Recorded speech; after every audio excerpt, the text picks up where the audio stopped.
supposed to do something, but from what I'm hearing, they're not. I was freezing in there. That's abuse.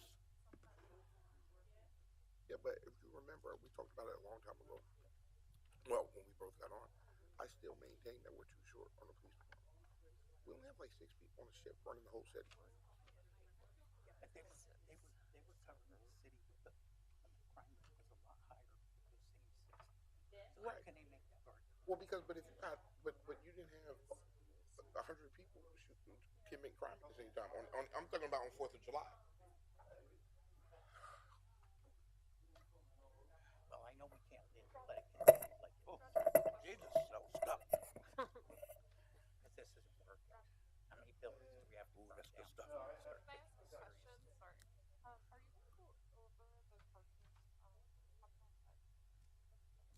Today, the parking, one of the guys that was displaced.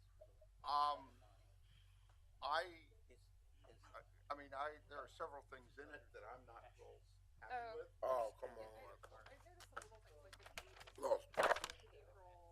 Yeah, that's one. I mean, that get was 'em. tiny, so I didn't want to necessarily pick that up.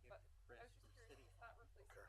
Louis, welcome home. I mean, you've been home. Is that replacing current assets being used? How are you? Right. How was So it? if anyone has money back, Wow. that. Looked like you had a good time. 75 degrees. Yeah, Oh, and man, you it's can't not beat like- that. I'll tell you. I was talking to firefighters today. decent amount of money. I was just Thank wondering. God we had. I mean, don't take me wrong. I don't mind it being hot, but I need two umbrellas. Right down the block. One in my head and one in my hand. So they can currently Yes, sir. bank it in there. Okay. From what I understand at least. Yeah. We were out here playing music. It was even in Yiddish. That's Jesus. I don't. We were up there because I had the road crews were paving. I listen. You and Jeremy are on my list. Thank you. This week, you watch. Terribly hot. You watch. This week, I got you. You did. Lewis missed it too. No, he didn't. He came at the end. Going up. No, I got We had to come back. Did you get your Gatorade? That's fine. I did, and thank God he gave me ice because it was warm. He said, "Look, your friend gave you warm Gatorade, so here's a cup of ice." My car's always parked in the shade. Huh? It wasn't that warm. Right. Well, I got This clock. issue is my number one. but your second one, if you want to bring that up, I think Okay. that's a good question. What's happening Yeah, to I the was just viewing? before we Probably. I I He was was gonna here. go He too. I don't. I was gonna go I too, don't but use it started so at I don't want. Yeah, no, I called. I went and saw Mr. Snyder, but I couldn't go. like, is it a cost? Yeah. It is now 6 o'clock. We're going to call the meeting to order. Please rise for the invocation and the pledge of allegiance. Father, we thank you for our opportunity to serve thy people. We ask that you be a part of this meeting. Let us have the good dialogue, the conversation between us and the community. In all things we pray in your precious name. Amen.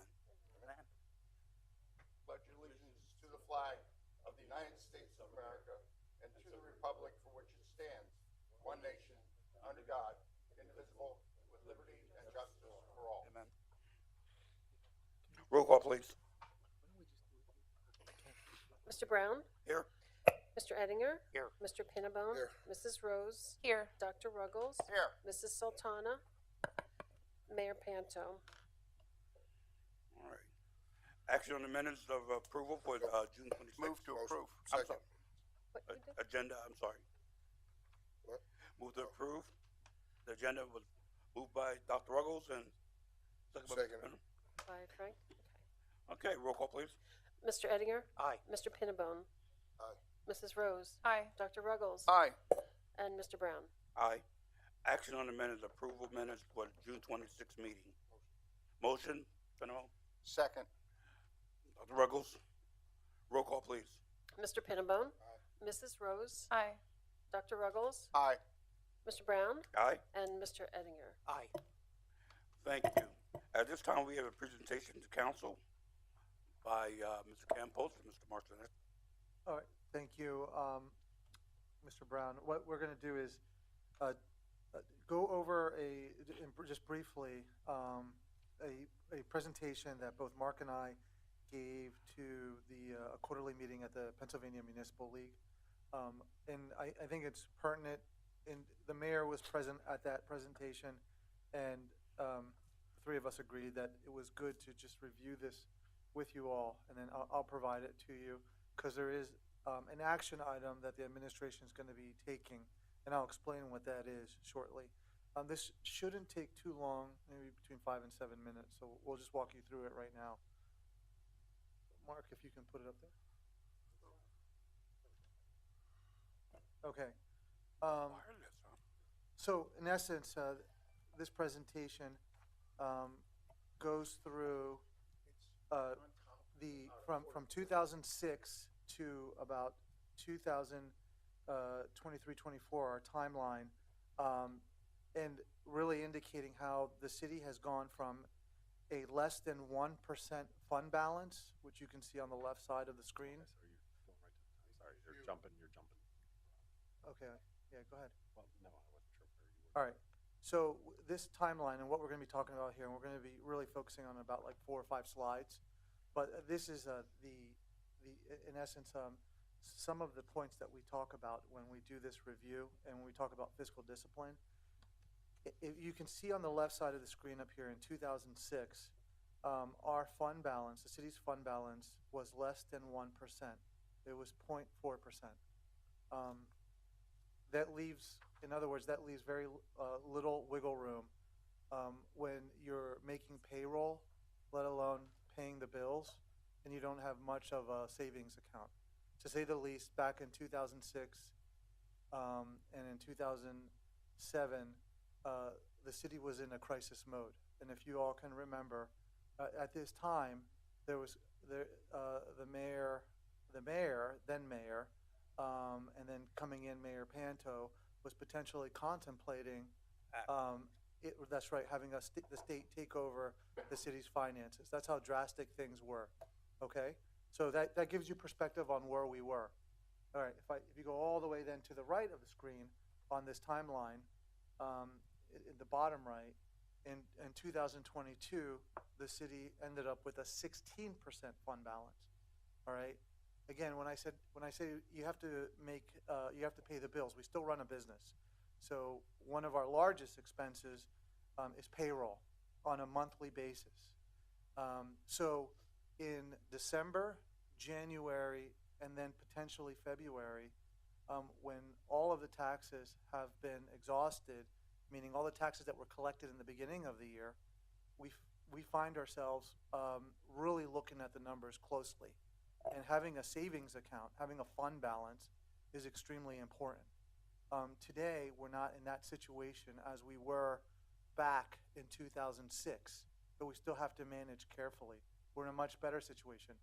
And what that did for the city, amongst other things, was gave us a good credit rating, gave us at least a positive credit rating, and not a junk rating, which potentially was going to be the case back in 2007 with the credit ratings, right?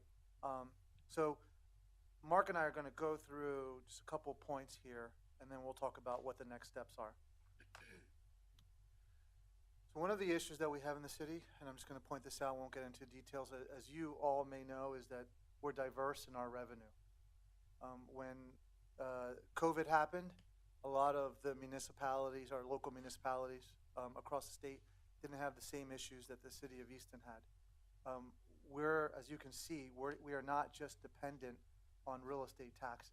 You know that. You should all know real estate taxes is about $10 to $11 million roughly.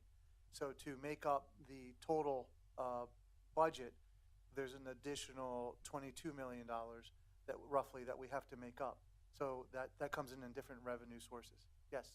So your taxes, though, you mentioned real estate, but where does EIT come in? Is that in there too? Yeah, the point of this slide is to show that it's diverse. We're diverse, and we do not. Taxes is not just real estate; it's real estate and EIT. Okay, for clarification and for the public, because I am speaking to council, but for the public, yes, it's not just real estate, right? But the point I'm trying to make, it's not just real estate. We have it's very diverse. You can see the pie. This is the pie, all right? So the pie is multicolored here, and without going into detail, each one of those colors represents different taxes, okay? So, yes, I'm sorry, not to stop you. On the same chart, 25% are for service. I'm assuming in that 25% is the water fee, trash. Yep. That's correct. You know what percentage? let me keep going, because Come back to it. yeah, this is not the point of this presentation. All right, the point is that we're diverse in taxes. Can everyone agree to that? Okay, all right. Excuse me, we're diverse in revenues, that's right. So everyone can agree to that. So unlike you take one of our municipal counterparts, our neighboring counterparts, the majority of their revenues could be derived from real estate taxes. It's significantly high. We are low, okay, compared to everyone else. And, you know, we realized that was a problem during COVID. So that's the only point I'm trying to make here, okay? Go ahead, Mark. And Dr. Ruggles, to your point, with earned income tax, when you do have some, like a COVID happen, we anticipated that we were going to get, people were going to be laid off. So the earned income tax that we would be getting, the city would be getting, would start to dry up. And so, again, that's part of what we're trying to say with a diverse revenue streams. And that's the only point of this slide. We'll move on. So some of the fiscal actions to get ourselves out of that hole that we found that we were faced with in 2006 was there was an adoption of the home rule charter in 2008. That happened in 2007, and then in 2008 it was finally adopted. All right. So that was a milestone when we look at the timeline. Like, what changed? What happened? Well, that certainly was a milestone. Number two, yes. Can I just add something there, because I think it's really important? Yes. Understand, under the home rule charter, we were able to increase the EIT. So that happened either 08 or 09. That's right. One of those 2 years. So that was an increase in that revenue stream. So it's on here. So as a result of what the city did in 2008. Sorry, Louis. Sorry, if I could ask. Mr. Ruggles. Mr. Councilman, is your mic on? Yep. Sorry. Councilman, if you could just elaborate, what part of the home rule charter in 08 contributed to the increase in EIT? The fact that we went to the home rule charter allowed us to do that. It allowed us to take control of the EIT on our own, and it wasn't prescribed to us in the Third-class city code. How was the EIT Third class. collected prior? I'm sorry? I don't know. How was the EIT accounted for prior to 08? All right. So I know that's not what you're here for. that's but- not what we're here for. But there's was two there. portions to the EIT. Right. There's the portion that we collect on residents, Right. and there's the portion that we collect on non-residents. And I have it up here on the fiscal actions. In 2012, the city levied under Act 205 Right. that non-resident portion. And that non-resident portion, which is in your budget, and it's itemized, Right. right? That portion is what assists with funding the gap in the pension or the MMO. But through the home rule charter, you Yes. started taking in that Yes. percentage of the non-resident EIT. I may be wrong on this, but my memory is getting weaker and weaker in my age. But I believe at the time when before the home rule charter and we were under the third class city code, I believe that the limit was 1.5 1.5. set by the state. For non or both? It was flat. 1.5, It was flat. It was right. flat. And so when we adopted the home rule charter, that gave us the ability to increase that above that 1.5. So we went to 1.95. Where that's beneficial is that maybe we're getting too far in depth here, but No. but where that's beneficial is in that non-resident, because the person who's paying the non-resident fee, the first 1.5 or whatever the municipality they're living in goes to that municipality.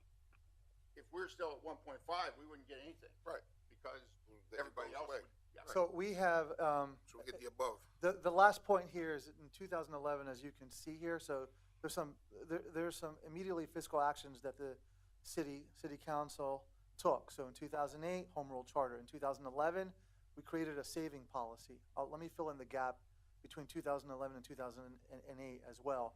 And then in 2012, the earned income tax. As a result of those actions, you'll see in a slide or two that the revenue for the city started to increase significantly.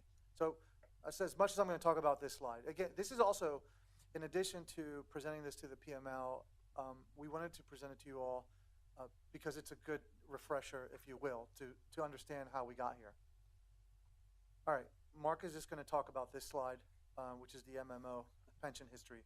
This one may be a little intimidating, but the main point of this is back in 2008, our MMO, which is the minimum municipal obligation, which is basically the state mandated pension contribution that the city needs to make, was a little over $1 million. So I would call that kind of our hummingbird as compared to 2023, when we've got the albatross of $8.7 million, which is our payment. So, over the course of the years, you can see, it's broken down by police, fire, PMRS, and O&E. But in total, that payment that continues to go up, has drastically ballooned from 1.1 to 8.7. Any questions on that? Because I saw this when you guys distributed it earlier. I went through it, and I guess my only question here is, what caused in good question. 212 and what is it, 220 or 2022, those enormous increases? I mean, in between 2015 and 2020, we weren't flatline, but we're pretty close to flatline. And then all of a sudden, boom, boom. I don't understand that. Two things without having all the data in front of me, and Mark can then jump in. But the MMO calculation is based on your payroll. All right. So looking at this chart, what I could tell you is that payroll was flat. We're probably digging ourselves out of a hole. So I can only imagine that at that time administrators were holding payroll increases and we're not hiring a lot of new positions. What you can definitely see here, what helped with that, is an increase in, probably because of revenue, the economy as well, but an increase in the payroll expense for the city, probably because there was not only payrolls were going up by salary increases, but then also we were hiring more employees. And Mark, maybe you can shed a little bit more light onto why you would see that spike go up as well. Can I just? There's another part. Before you go there, that's part of the calculation. The other part of the calculation is what you don't see here, which council has to know, what this MMO payment is, right? The other part is that the pension itself, has been going like this. If it was on a graph, meaning the funding level has been decreasing. We've been taking more money out of the pension than has been going in. So it's been decreasing. So right now, for example, today, the police pension is funded at 59% it has a 59% value, meaning that the liability is at 100%, but we only can afford to pay back 59%. Now, all of that money doesn't leave at once, so it goes over a long period of time, so we're working on it. The fire pension is roughly 69%. In contrast, the city employees that are not in fire and police, AFSCME and non-union employees, that money is managed through PMRS. That's around 97, 98%. All right. So when we see this MMO payment, strictly for mostly fire and police. But go ahead, Mark, if you want to. Just before you get to Mark, one of the things the public have to know too is when the city got involved with the MMO earlier on, the legacy of people going into retirement and living was a shorter period of time. True. Yeah. Now we're looking at legacies going a whole lot longer, so we're always paying attention to catching up. That's correct. In 2015, I believe it was 2015, it could have been in 12, police, the FOP and the city made a change together in one of the contracts to their retirement. Right. In the past, it was 20 years plus a bonus every year that you would stay. Now today it's capped at 20. Those kinds of things help out, alleviate this pressure on this MMO payment, which in turn gives pressure to the budget. Lewis, ASME and who else is with PMRS? AFSCME and non-union Non-union administration ASME have their pensions being managed. by an outside By the agency, state. Yes, by the state, and they're funded at over 90%. yes. We're managing police and fire. We're funded low 60s. Yeah, but understand PMRS has Right. thousands and thousands of. Employees and putting into the pot. I get it. You said there was a time at the beginning where we weren't funding it. We were taking it, right? You're gonna have to explain that. Were we instead of funding the pensions for the two, were we using money to fill gaps? No, No. This was, money was being paid out to pensioners. Right, the retirees. So the I wanted to retirees, make sure exactly, we and so weren't there using anything wasn't, there to plug wasn't enough money going in to grow the base Right. of the pension. So, this money's 100% restricted, and we have no choice. This is all, it's audited and governed by the state. It's tightly governed. Yeah, we go through an audit every 2 years. and I understand we have no choice, but I still don't think that my question has been answered, because in 2012 to 2013, we had an increase, and I'm just gonna try to pick this off of here, at 8.2. least $2 million in those two data points. Okay. Prior to that, we were below $2 million as our contribution. So we could have doubled our workforce, in my opinion, and in order to get us to that. So, the number of people that we hired doesn't make sense to me. That was just one variable. And I know, I And understand. I did give you a second one, but in fairness and just to We keep it doubled. short, we could actually go back, talk to our actuaries, and give you an answer on that. Okay. That's not a.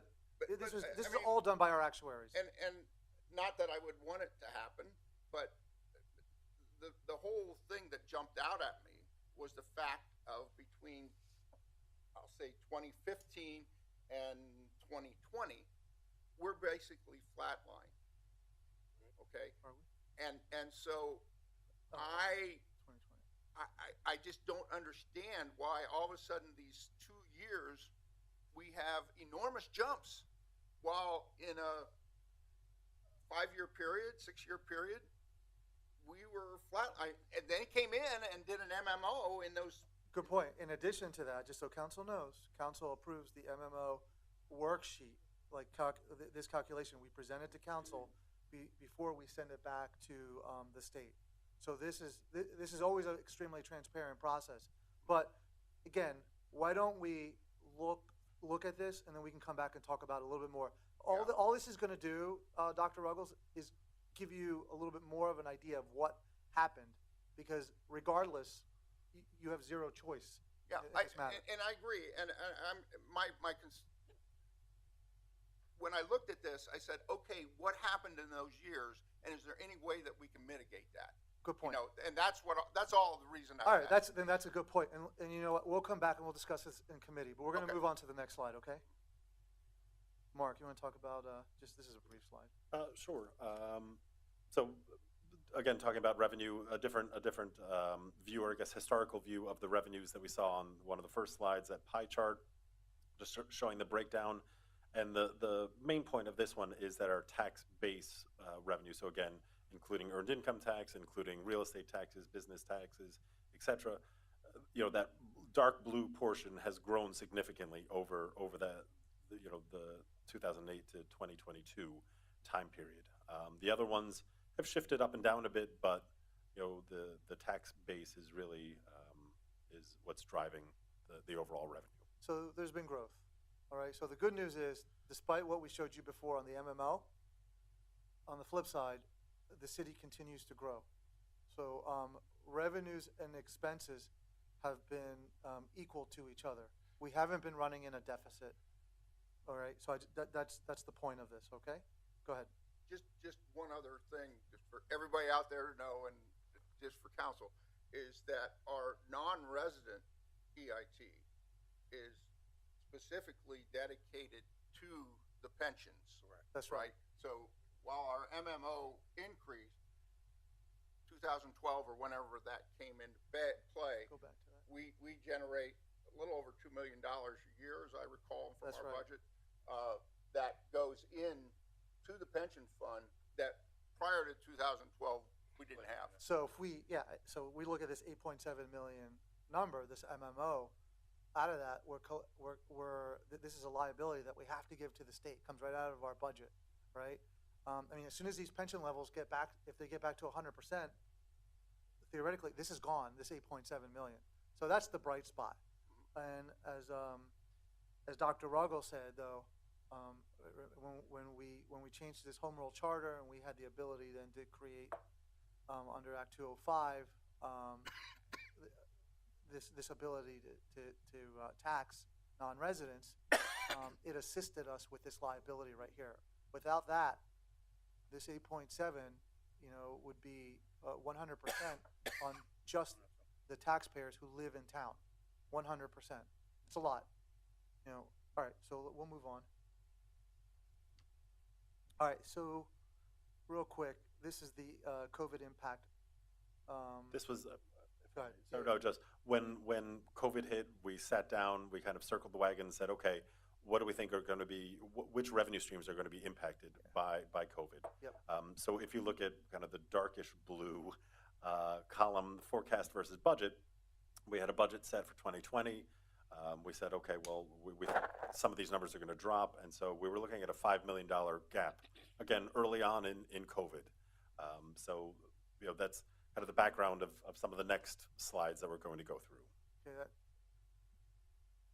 so as a result of that drop, I think, and this is we're getting to the end here, the city restructured its debt. If you all remember, most of you were here. And again, Mark, why don't you go ahead and just explain the slide? Sure. What we were able to do, we had large debt payments coming up at the end of 2020. We were, trying to think of how we were going to make these payments, knowing that we were going to be losing revenue, right? So it's got to be dollars in and dollars out. We didn't have necessarily a huge fund balance that we could rely on to make that payment, or if we did, that would put us in a hole. So we worked with our financial advisor and were able to restructure our debt at historically low levels. And on top of that, we were also able to fund the 4th Street garage. So the main point of this slide here. That was a scoop and toss, wasn't it?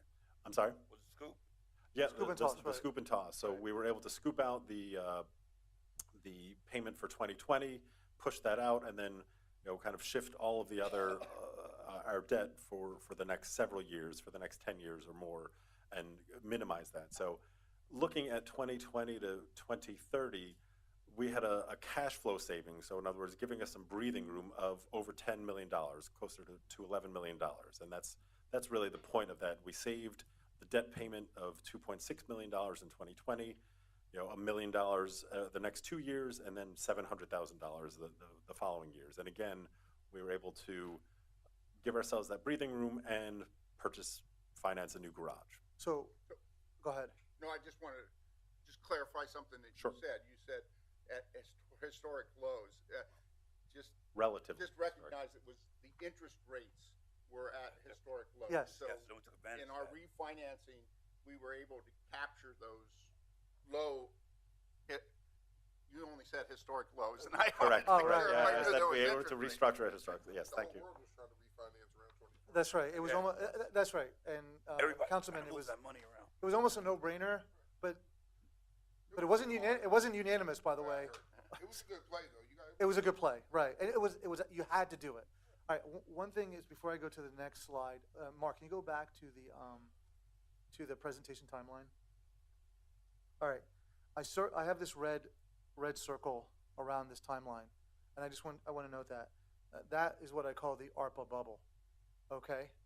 And part of the reason for this discussion is we got ourselves out of 2006, and then we moved it all the way to 2022, where we have a 16% fund balance, but we're in this ARPA bubble, and I want everyone to make sure they understand that that we're just getting out of it. So I think this year's budget is going to be important. Last year's and the audit that's going to be finished for 2023 is going to be extremely important. So I just want to mention that. I'm not going to discuss it anymore. So we're going to go back. Let's see here. Where are we at here? I'm not going to talk about ARPA. I think we know that, but ARPA, basically the federal government saved municipalities like the city of Easton with all that loss in revenue, and we were able to make that revenue back through payments from the U.S. Treasury. We're going to move on. I'm not going to get into detail here, but we talked about revenue growth, and obviously you all know economic development. Without this economic development, our budget would be in a completely different situation. Completely different situation. Don't even sugarcoat it. It's real. And with this economic development, fortunately for our location and whatever other assets we have, we've been incrementally growing. We're not growing significantly. We're incrementally growing. We're growing at a rate of 2 to 4% annually. All right, that's decent, and that's how we're able to sustain all of this growth, amongst other things. A part of that growth, too, it helps us set aside where we don't have to look at property taxes. That's right, but that's right, but we've been growing incrementally. So we're going to skip through the next few slides and go to the last slide. These slides are just the economic development projects. All right, so the last slide, moving forward. And what are we going to do? And this is the point of our presentation, because we came out of a situation where there was almost the state took over City Hall, right, literally, back in about 2007, 2008. We made a lot of changes. The market worked with us, so there was growth. We were diligent on how we were managing our expenses, right?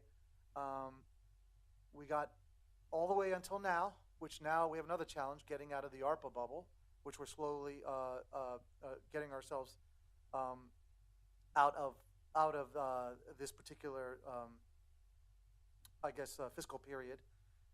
What do we do next? And one of the things that we're going to do next is take advantage of what the state is offering different municipalities, and that is we're going to be applying for a grant that allows the city to work in intervals to do a 5-year type of analysis, so we can see what the next 5 years looks like. Because the point of this is, and Mark, if you go back to that debt page, if you look at this debt page, and then if you look down below where it says 2037, that year we drop roughly about $600,000-$700,000 from the year prior, 2036 to 2037, and then there's only 3 years left, and you can see how it drops even further. So the goal of this is to make sure council's aware when we talk about the future. We're talking about the short-term future. We talk about next year's budget. Mark and I put together a forecast for then the following year, but it's a light forecast. We have a 5-year capital plan that we put together, but what we really want to do is start modeling out what potentially the next 5 years could look like if maybe growth doesn't happen, or if growth continues to happen, or if the pension funds get stabilized and they start to meet the actuarial assumptions that they're going to start becoming fully funded. If we maintain our payroll levels, right? And there's a lot of other things. So we're going to be working with the state on trying to at least get an idea and have a discussion with you all on potential scenarios on what could happen over the next 5 years. Louis, when do those discussions start? Before October? Before budget season? So this is just independent of the budget. I just want you to know that we're going to be working on it. And this is actually, we have Mr. Valello, Rick Valello. He's a deputy secretary of the Department of Community and Economic Development. Under him, he manages this program. He's coming in on Monday. We're going to talk to him a bit regarding other things for the city.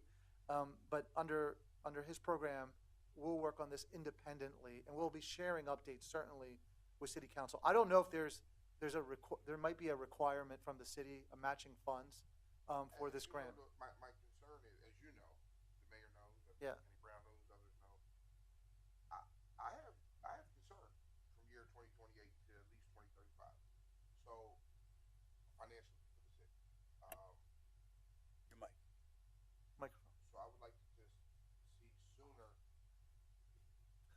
I can can hear you, but they can't. So I'd like to see more discussion on it, right? Like, not sporadically. Like, I like you guys brought this forward today, right? I wish it would have came sooner as you presented it to PML May 2nd. So I wish it would have came sooner than July, but I get it. But I think we should have more of these discussions more often. Some of my concerns. Yeah. So I'd like to just have some of those more often, as opposed to just around budget season.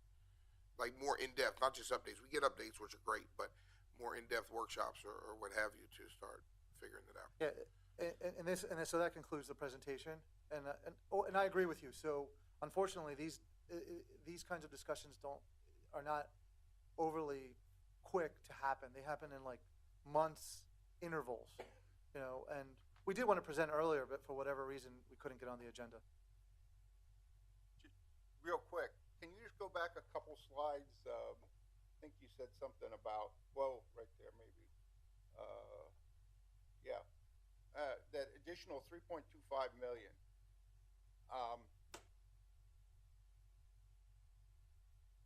Are these the only three categories that you're considering in that 3.5? No, they were just large, Okay. and they were easy to pull. Okay. But when Mark and I, you can't look at all of the data, so we take the largest samples. So we're looking at some of the largest projects. But there's evidence just looking at our permits, annual permits, construction permits, that there are smaller projects like under $1 million going on across the city in general. I mean, they could add up to some of the bigger projects easily, but the bigger projects do obviously on the balance. When you look at the budget and the balance sheet, they stick out. Yeah, one of the things that I've advocated for is that with our growth right there and then soon to be right here, down along Larry Holmes Drive, we need to develop some type of plan for servicing all of these new residents. I mean, we're going to have thousands of new people downtown, and we're not, at least I haven't seen anything of where we're thinking about, okay, how can we entice businesses to come here to, service these new residents? I mean, they're going to have demands for services and so forth. And I think we need to take a real close look at that because, it's part of being community, and how do we service these new, I mean, they're bringing $3.25 million. That's 10% approximately of our general budget, Councilman, into the city. if I may, so as you know, that's one of my concerns, not so much the businesses. My reasoning for bringing the deputy secretary in Monday is for economic development. So that's part of our discussion about incentives to bring businesses in. However, I think bringing businesses in is less important for me than our emergency services. My concern is firefighters. The stories that we're going up, we're going to need more firefighters, more police. We're adding 15 more people here. We're looking at another close to 100 units on South Side. And my concern is our first responders. I don't feel we're going to have enough. And I mean, what's 6 or 7 police officers? $1 million a year? So I'd like to see that plan. When we talk about $3.2 million in taxes, we got to remember that these projects are under LRTA. We're not getting 100% value for another 10 years after they're done. So we're looking at mid 2030, 2035, 2034 before we realize 100%. No, well, before you realize 100%. 100%, right? You'll get 10% 100, increments, right? You will get 100% of probably a third of this number. Of what the current value is. Yeah, and current then, tax, and right. then the last third, it's incremental. But 10% every year, it goes up. Absolutely. Right. But what I mean is, but the people are coming now. You know what I mean? The services are needed now. 100% of services. No, it's been growing steadily over the last couple of years. What part? Well, you said the population growth. Population growth has been growing steadily. Yeah, but what I'm saying is, It's once happening these in two the next- bookends, as the mayor calls them, In the next 3 years, yes. right? They're going to be here and they're going to be ready to go. That revenue is not going to be with them until 2030, 2035 fully. Fully. 100%. Yeah. So, you know, and I do agree with Councilman Ruggles, and that's why we're talking economic development for stores. But my bigger concern is our first responders.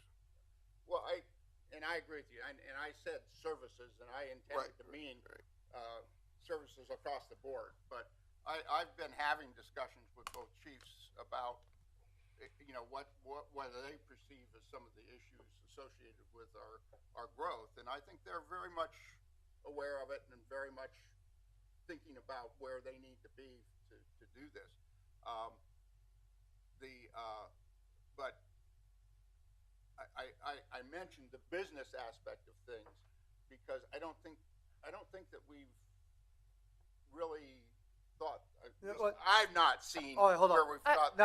I Yeah, agree I was- with both of you too. I think they're both important Yeah. things. If you're trying to attract people, especially to a downtown area, there's an expectation that certain businesses Yeah. will be here and available. So the whole reason to move downtown, and it's one reason why I bought a home downtown, was I drive for my day job to New Jersey for work. When I get home in the evening or on the weekend, I don't want to get back in my car. Right. I don't want to go to Forks.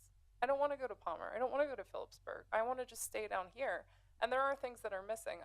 I know John Kingsley from our economic development department was working on a business recruitment plan. Haven't heard anything about that in a while. It would be good for us to have a discussion on that. I'm happy to help as well, Okay. if I can. Yes, you can. So we're still working on it in the economic development, and having Valello here on Monday is part of that. So Yeah. they haven't been. They're If I going to can be present part it of to that us. meeting, I'd be happy to join too. They haven't but been. something we They need to haven't start looking completed at now. everything to bring it forward, but they plan on getting it together soon. So we can continue this, but first of all, just remember, there was a comprehensive plan done, all right, when it comes to business recruitment, and you're also talking about zoning. There's a lot of other issues, right? And urban planning, like all these things. And there was a comprehensive plan, and you know that I believe was completed in 2017, started about 14 or so, and about 800 residents were surveyed and interviewed for this plan. Right, a lot of things that are happening today came to fruition because of this plan. But as Ms. Rose knows and Mr. Pinnabone knows, this plan has to be reopened soon, right? And there's a mandate for us to reopen this plan. And these are the things, and in this plan it's really relevant, but there is recruitment going on. It's going on either through Main Street or it's happening through our Economic Development Department. But we can talk about these things, and we should. Just like this is the reason why we wanted to talk about this presentation, because there's a lot, and if we don't talk about it, we kind of forget about it and just focus on the problem in front of us. We have to look at the past, see how we got here, and then we have to figure out how we're going to move forward. And all these variables. This is why we focused on the MMO. Right. I'm glad you, Dr. Ruggles, you talked about the earned income tax under Act 205. Right. And this is why we talked about the economic growth that's occurring. It's fortunately for us, everything is going up, you know, but together. So that's it. That's all we want to talk about, and I'll leave it there. And yes, we're going to come back with updates on this. Okay? Thank you. Sure. Thank you. You want to take us in? Oh, I'm Councilman? sorry. Yeah, I forgot he asked me. Okay. So let me get this out here. Public comment. Okay. We are now at the point of public comment from anybody in the audience on agenda items only. Anybody have anything related to the agenda? Okay. Seeing none. We have no items on the consent agenda. Is that correct? Yep. Okay. Reports received by Council, Easton Fire Department's June 2024. I'll receive that on behalf of Council.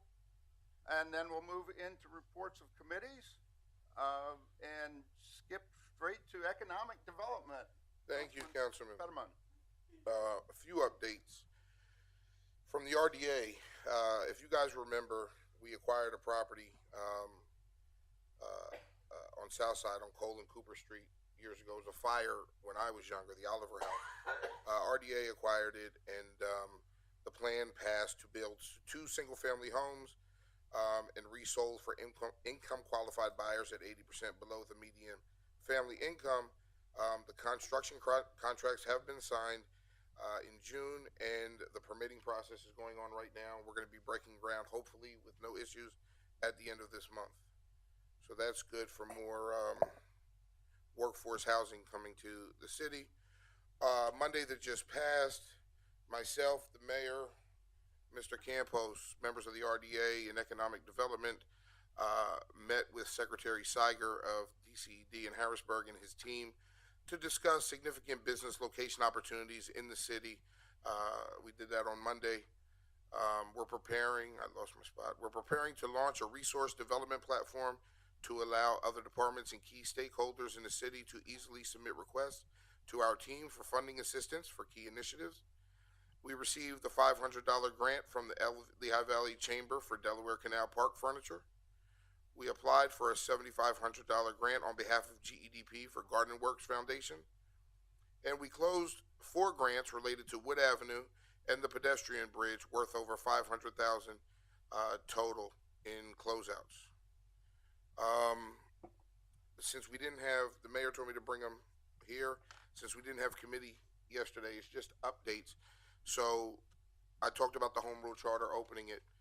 We looked at it, myself, Lewis, the mayor, and Joel Shear, our solicitor. So the one thing we have to do is decide if we're going to do it and create a resolution of which way we're going. We're not doing that now. This is just an update. I would like to start having that discussion. Next committee meeting is the goal. Once we decide if we are going to do it, and there are some things that we want to update or change on the home rule charter, we can either form a committee or we could take it right to the ballot. Either way, it ends up at the ballot. So if you guys can start thinking about that, thinking about opening the charter. I do believe in 2008, social media was different. Things were it was just different time. I don't think the majority of the residents, from talking to them, really knew what they voted for in that charter. So if you guys can talk about it, we're going to bring it up for a committee, and we'll go from there. My plan to incentivize developers for affordable housing, workforce housing. Keela Vincent and Miss Barada have already been doing some research. So I got the research from Bethlehem, what they're doing, gave it to them. They gave us ours. So we're sitting down, putting things together, and hopefully next month we'll be able to bring some things forward in committee to begin the discussions of how we can incentivize developers to provide more workforce housing. The workforce housing is the people in between low income who get housing or, Section 8, things of that nature, and the people that make good enough money that they can take care of themselves and pay whatever rent or mortgage that they have to pay. Those were the two. What was number 3? You remember what I had yesterday? Oh. Yes, the police calls. So we got a lot of calls about fireworks on 4th of July. So I asked the chief or Lewis, through Lewis, to report to us on July 4th specifically, how many calls were received by the Easton Police Department for fireworks, and what were the results of those calls. So Lewis, can you give us that report, please?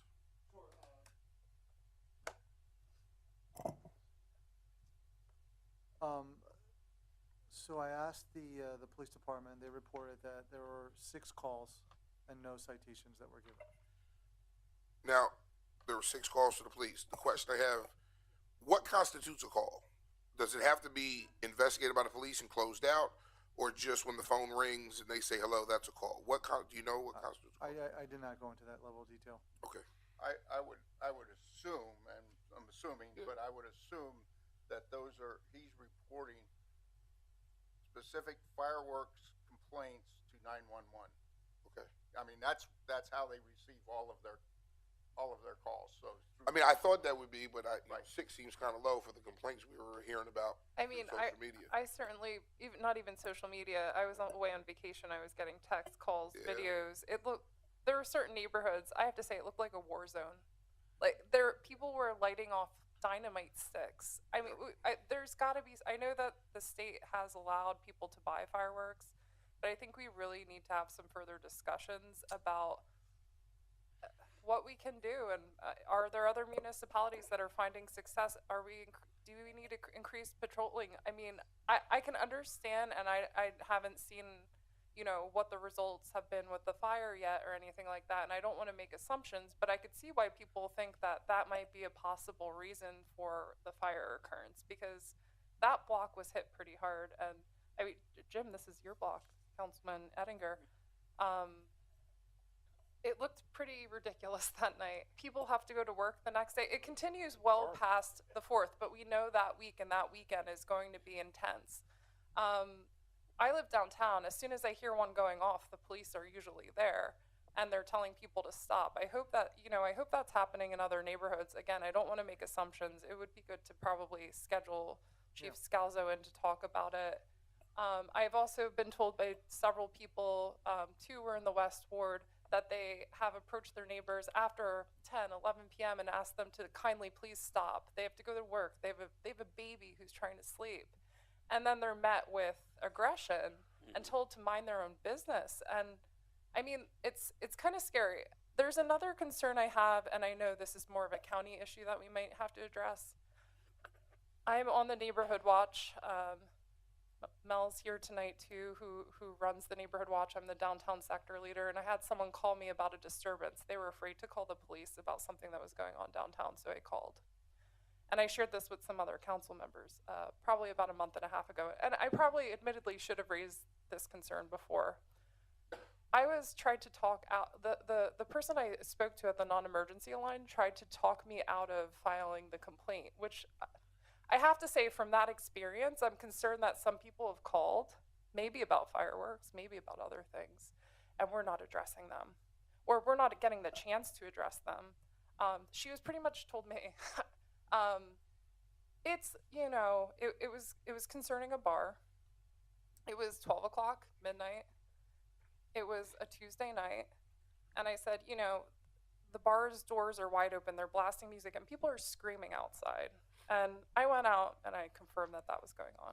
I called and she said, well, you know, it's a bar. I was like, well, there's a noise ordinance. Can you please send a cop over to just check it out? And she said, she gave me some pushback and then said, do you still want me to send the police? And I said, yes, I do. So I really had to push back for them to come, and they did. I mean, I know our police force will, but I have some concerns that maybe people are being somewhat bullied to not report it. That definitely is happening. There's the night of the fire, when I went out there, when I heard all the commotion, I went out.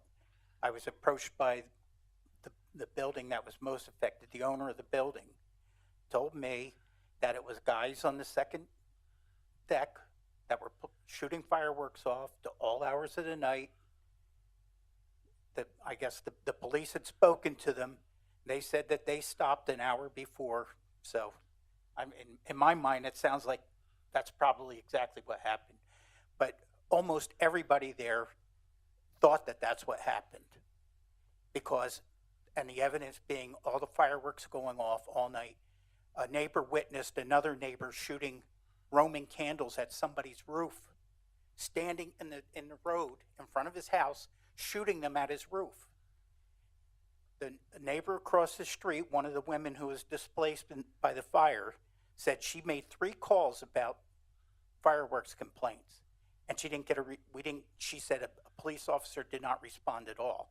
Now, the officer that was on scene said he was chasing people around Butler Street and whatnot all night, and I understand. He said once they see the car coming, they scatter all over the place, you know, and I can understand that.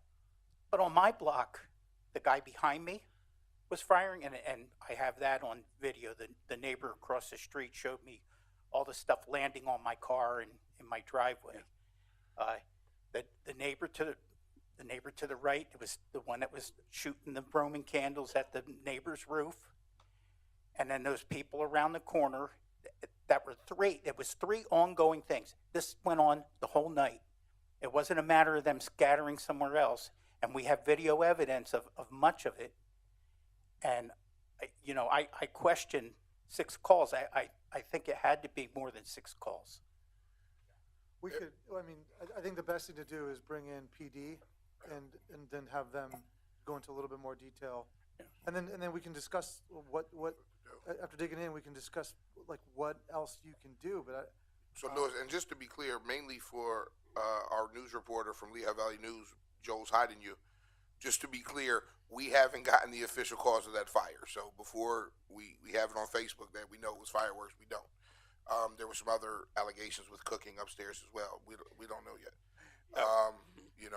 So that's that. Just to finish up my report. Go ahead. I'm sorry. In reference to fireworks, my whole roof was covered with the soot that comes out of it. My car and my daughter's car, you can actually see it. I took pictures. My wife's car, it had a chip on top of it, and with the brown paper that comes off of it. So it's a real problem, and I can tell it was coming up from the highland, because where I live at, I can look down into the new part of the highlands. So we can see where they're coming from, but who do we blame? Yeah, the state law has put us in a very tenuous position because it used to be when fireworks were illegal, the police showed up and they had fireworks, they could confiscate them That's because right. they're illegal. Same. But now they're legal. So the police essentially have to see somebody Absolutely. lighting the fuse in order to do anything. Other than just say, please keep it down, or please, whatever. I mean, we have a problem. We have to do something. I don't have know, the answer. I agree. I agree. I don't have the answer right now, but I think we all need to put our heads together and get the police in here to have some serious discussion. Yeah, absolutely. We can't It's just continue this way. And This every, is, we I mean, it's represent just gonna every be more and more neighborhood. We're all damage, having- more houses burning down if we continue this way. We gotta stop it somehow. We gotta do something. We gotta redouble our efforts.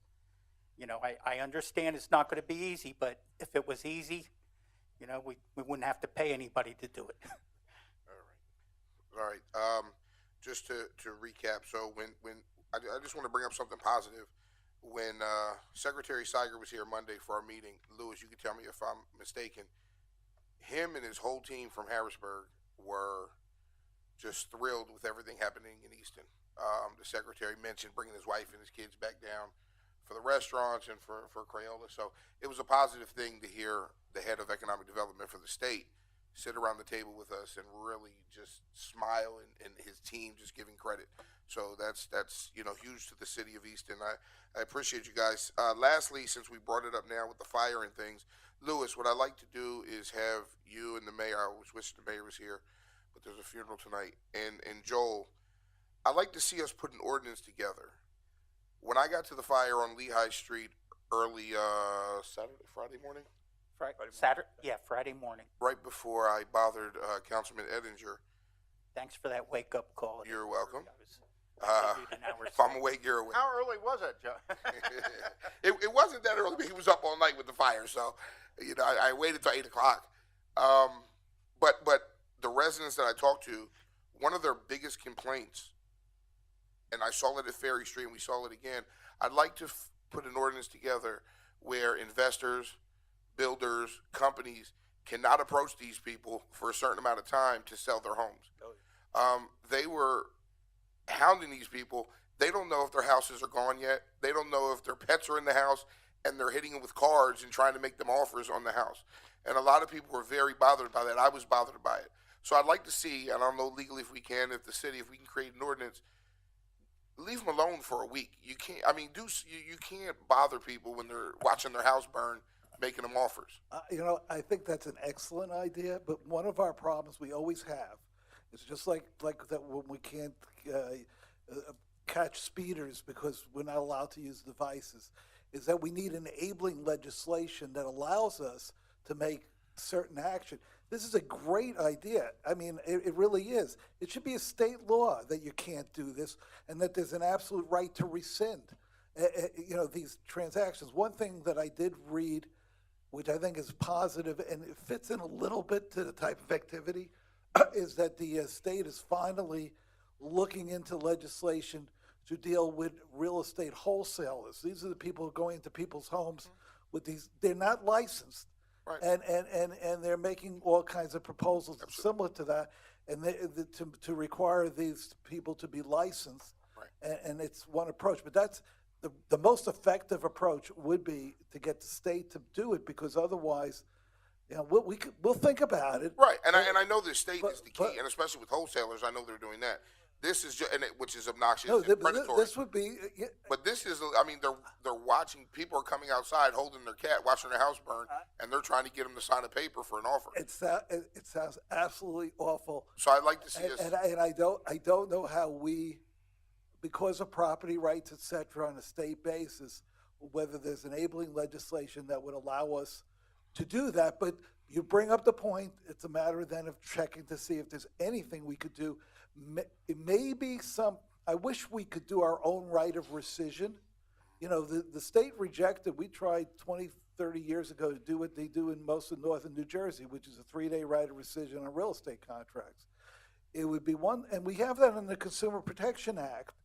If they amended the Consumer Protection Act to provide those rights of rescission, or to make it an unfair consumer practice to do this, we can get that kind of relief that's needed, because then you can go after these people and you can seek legal fees. I mean, there's all kinds of good remedies, Right. but particularly if we could do it through the state.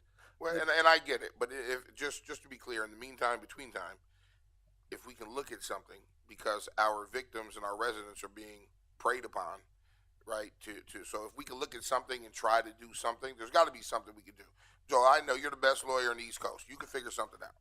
I could, but it wouldn't be. Well, I could, but it wouldn't be legal.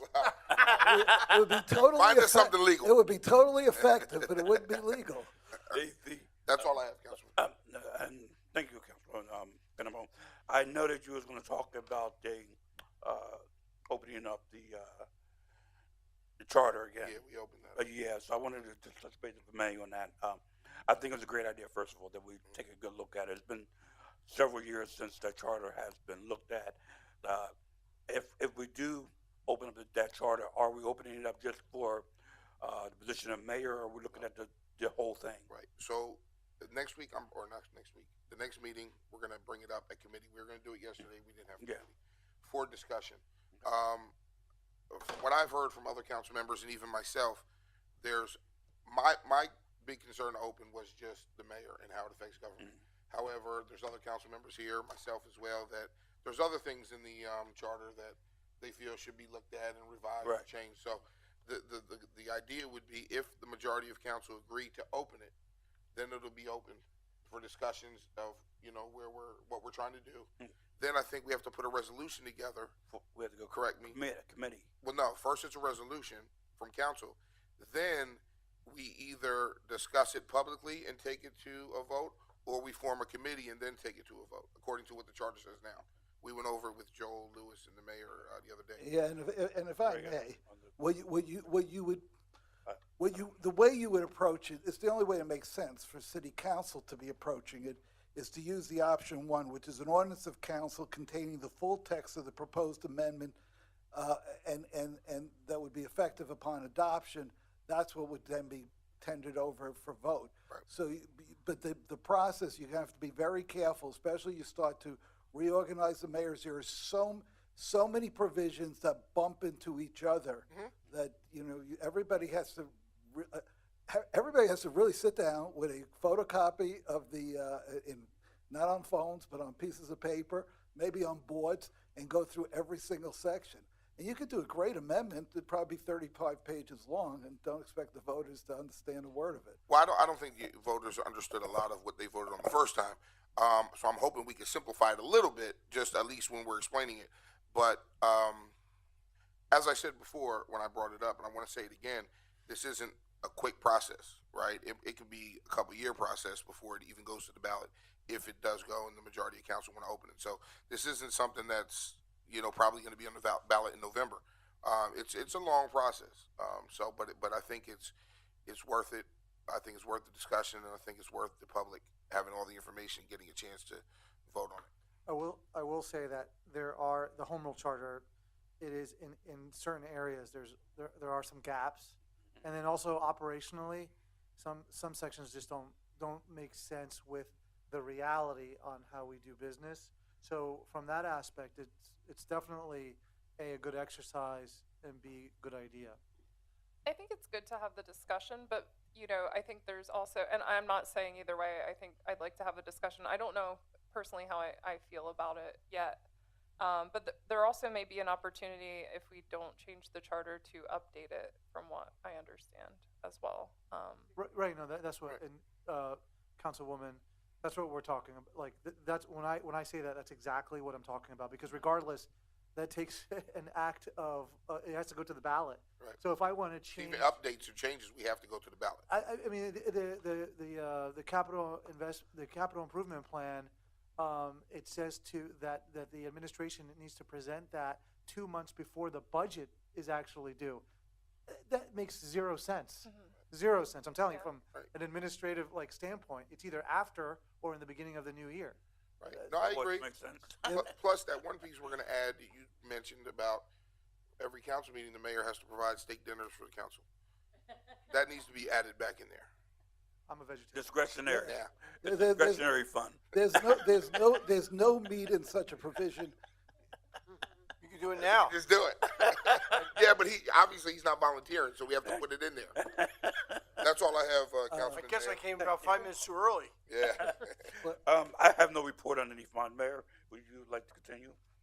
Well, the charter, I was originally a proponent of strong mayor form of government because I think that's the way it should be. But in thinking about this over the last week and a half, 2 weeks, I look at other cities, like right now Allentown and Bethlehem are loggerheads with the mayor and council. We just look to Phillipsburg, New Jersey, and they're always battling.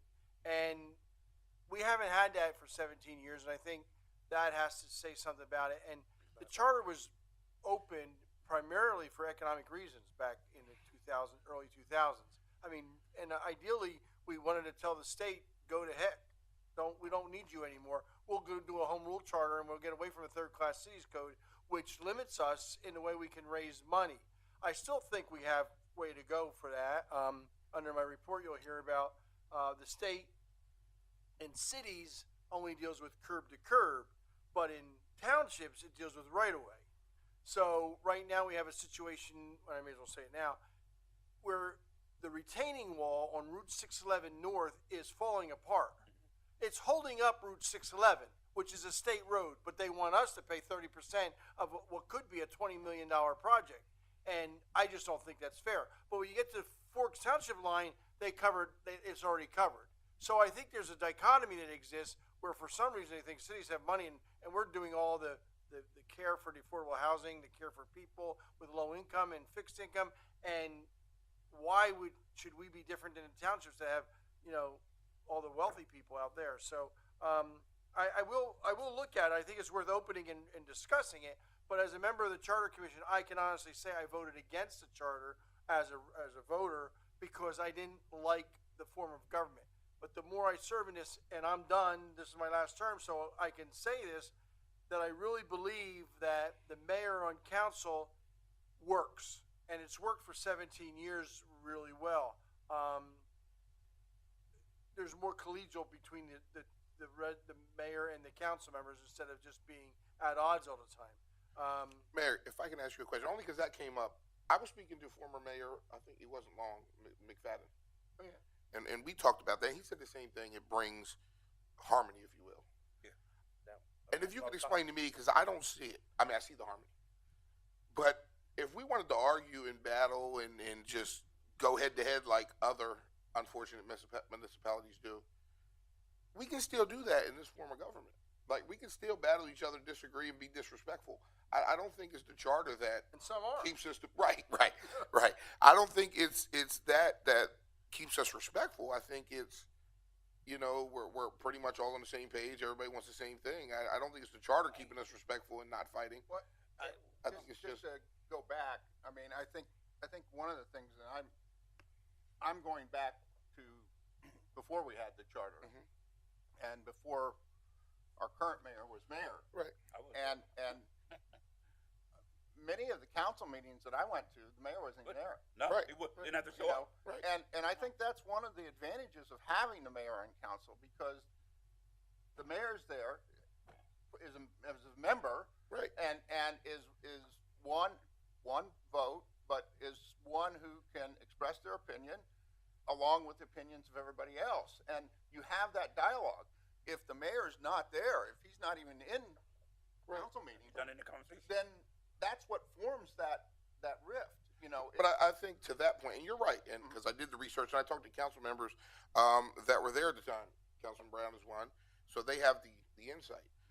You know, if a mayor doesn't want to come to council meetings, right, we shouldn't have to move or make a charter to get him to come. The voters should see that and make sure he doesn't get voted in again, right? His obligation is to the people. He doesn't work for the city. He works for, he was hired by the people. I liken it to a prosecutor, right? And it's not Sal, it's the position. It's not Mayor Panto. As I said numerous times, he's great. You know, when I go to a director for something, they have to go to the mayor for permission to give it to me. Now it's Sal, so we're good. I don't know about you guys. I've been here 7 months. Sal's never blocked me. He's never told a director not to give me information or anything. But under the current form, he could. As somebody who was elected by the people to oversee the mayor and the administration, if it wasn't Sal, somebody in that position could block me from getting information. If we wanted to put something on the agenda, I've never had a problem with the mayor approving something on the agenda, whether he agrees with it or not. But someone else could stop me from putting something on the agenda.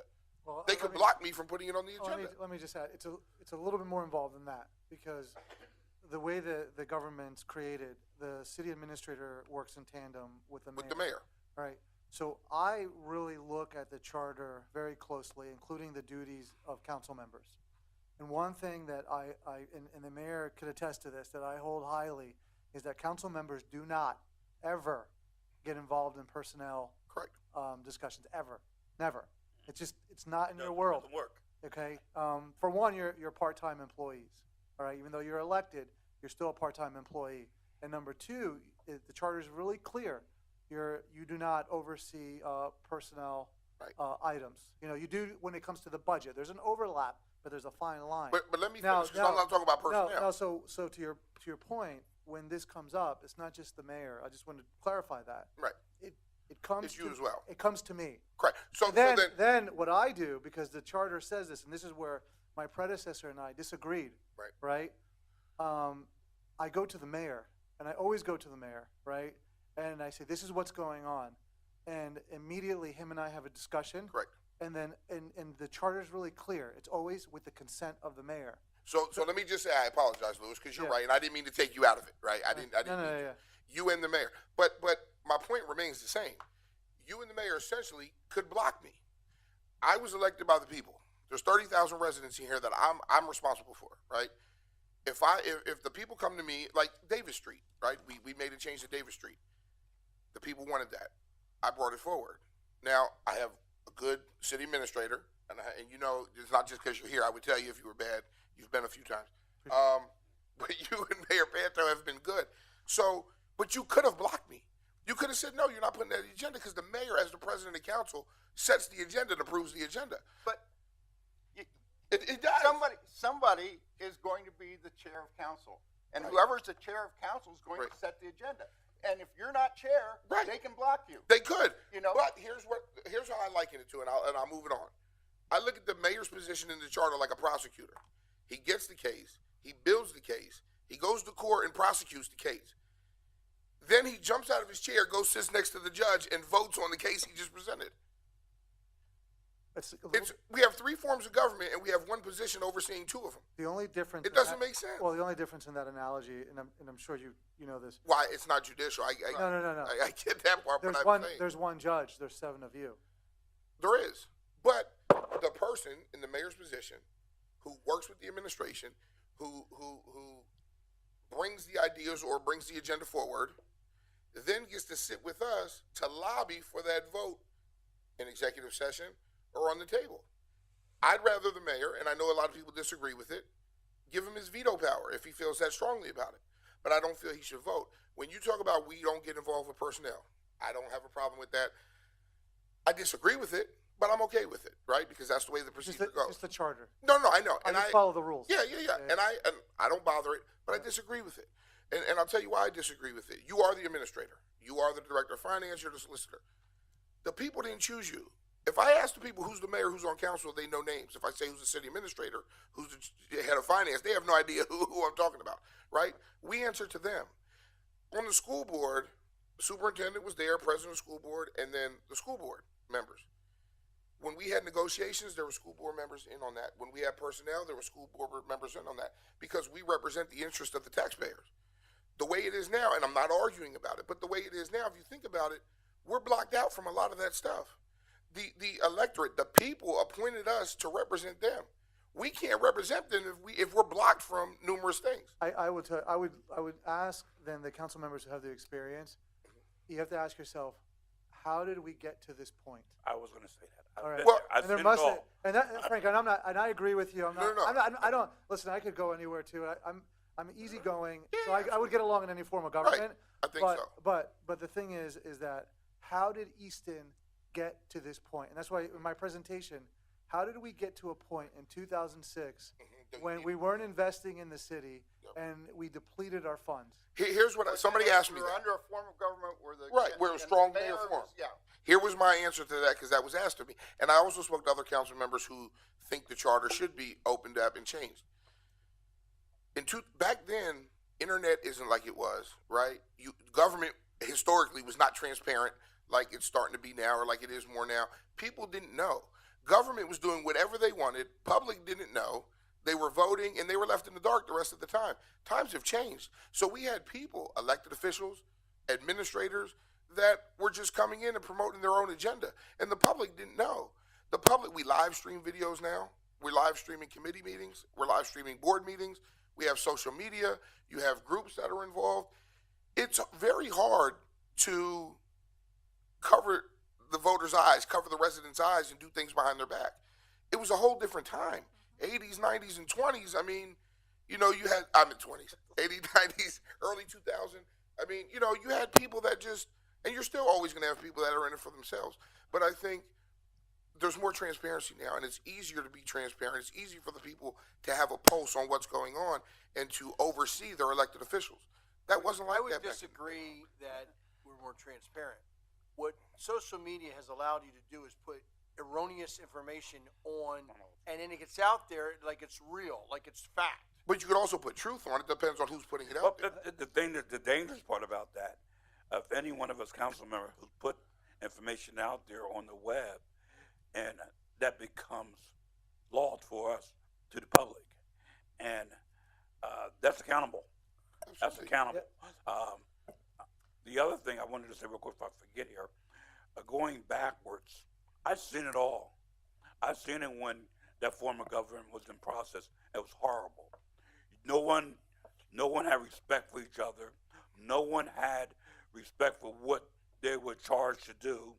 And when I came on council, myself, Ms. Panto, Ms. Heffley, we made a patent amongst ourselves that we was going to turn this council around and make it more professional. The other thing, Wait, keep going with that. What happened? Did you do that? we did. Was it because of the people or because you needed a charter to do it? No, we talked among ourselves. The charter helped us formulate where our thoughts were, our But positions could were. you guys have gotten along and done business for the public without the charter? It wasn't the new people that was coming on. It- It was those who were staying. May, Right. may But- I? Oh, sorry. Go ahead. Go ahead. Uh, I just want to clarify something about this whole concept of the agenda and the mayor controlling the agenda. City Council, just so you know, under 2.11A of our Home Rule Charter, says the council shall determine its own rules for order of business and shall set its own agenda, which shall be made public. A quorum of meetings of the council shall require participation of at least 4 members. And we were having a little conversation this morning at the solicitor session. I said, the only thing you need to do if you're concerned about the agenda is just pass your own rule that any council member, and I would suggest with the support of at least one other member, can propose anything and it must then go on the agenda. Yep. You have the ability to do that. There's nothing that shuts it off. And if I may add just my own experience, that when I was retained as an assistant city solicitor in 2002 after a 2-year battle as to who had the right to appoint solicitors, which was finally determined by the judge that it was only city council under that form of government. In my interview, and I really didn't care that much whether I was hired or not, but so I was being totally honest that I didn't like the mayor, and I guess that was the one, in addition to my actual real experience, was a key point, because I thought at the time that the mayor was a bit of a bully and was not working that the government was not working properly, that you actually had, and that's the irony of it, you had more of a dictatorship under that form of government than the synergies that develop by this form of government, because the city council members you make the laws. The administration doesn't make the laws. Yeah, but Joel, you the people introduce- vote for the mayor and council to do what? For the mayor particularly, to run the city. But who has more authority than the mayor under this current charter? The administrator. 4 members of council have more. The majority of city. Yeah, but the way it's written, the administrator is more important than the mayor. and Every runs more. time a new member of council comes on board, I tell them the same advice. You got to be able to count to 4. Right. You can't count to 4. Don't even bother, because you got to have 4 people supporting you, and that's 3 plus you. Right, day-to-day administration is run by the administration. But the laws and the regulations and your oversight, if you choose to do it through your committees, is in your hands. You have that power right now. None of that changes. The only thing that changes is that you build 2 separate houses, and the houses begin to develop their own little walls, and they create the type of dysfunction that we've seen in some of our neighboring municipalities, and which I saw in the city of Easton. But all I'm really hearing from everybody tonight is there's harmony. Listen, I like to get along with everybody too, but that's not my main purpose. My main purpose is to serve the people. Whether we got to fight it out or be nice about it, that's the purpose. But what you're proposing isn't. It's professionalism. That's what I'm talking about. I don't see where. Well, look, I don't want to get off, but if your issue is how do you get the agenda control, you have that control. You can pass your own rules on how you work that out. I'm just saying the 7 people in front of me are the ones who make the laws in this city, and they're the ones who ultimately have the oversight, if they want it to some extent. But day-to-day functioning of the government is the city administrator with the mayor as the chief executive officer, just like every other form of government. By the way, any country with a prime minister, that's your chief face. Is the same. So then my point remains the same. We open it up, we make it clear to the public, and we let the residents vote on it. And they'll never understand it, but that's okay. Well, then we have to make them understand, because it's not fair to give them something to vote if they don't understand. That's why I maintain that. Why don't we do this? Why don't you set up a committee meeting, even though it's not your committee, but why don't you set up a committee meeting, a special meeting of the council as a committee of the whole, to discuss the changes you think are appropriate. And Louis and I will look through the charter, and Mark, and we'll come up with changes too. To sit here and we're talking in a vacuum. We don't know what the changes are other than the mayor on council. Right. And that was the gentleman who was our, Bill Hansel was our consultant. He was not only the head of the International City Managers Association, he was also the former finance director at the city of Allentown and the former executive director of Pennsylvania League of Cities, when it was the League of Cities at the time. And he was the one who really pushed us. And the only other city that we know of, that I know of, Roger may know of another, but Orlando, Florida has the mayor and council. Yeah. And that's Mayor Dwyer. Okay. And I will tell you, I think Joel's right. It's really personalities. Personalities get along or don't get along. And I know who you were talking about, and when he was on council, yes, he was a bully. And he was a good friend of mine. And he was of the opposite party, but he remained a good friend up until a week before we had lunch, before he died. Yes. And that was unfortunate, but he died young. But, I mean, it's the personalities. That's my point, Mayor. It's the personalities, not the charter. We get along because of the personalities, and we're all here for this common goal. If other people get elected that are here for personal agendas, you're going to have the fighting and the bickering. It's not the charter that stops the fighting and the bickering. It's the personalities and the people.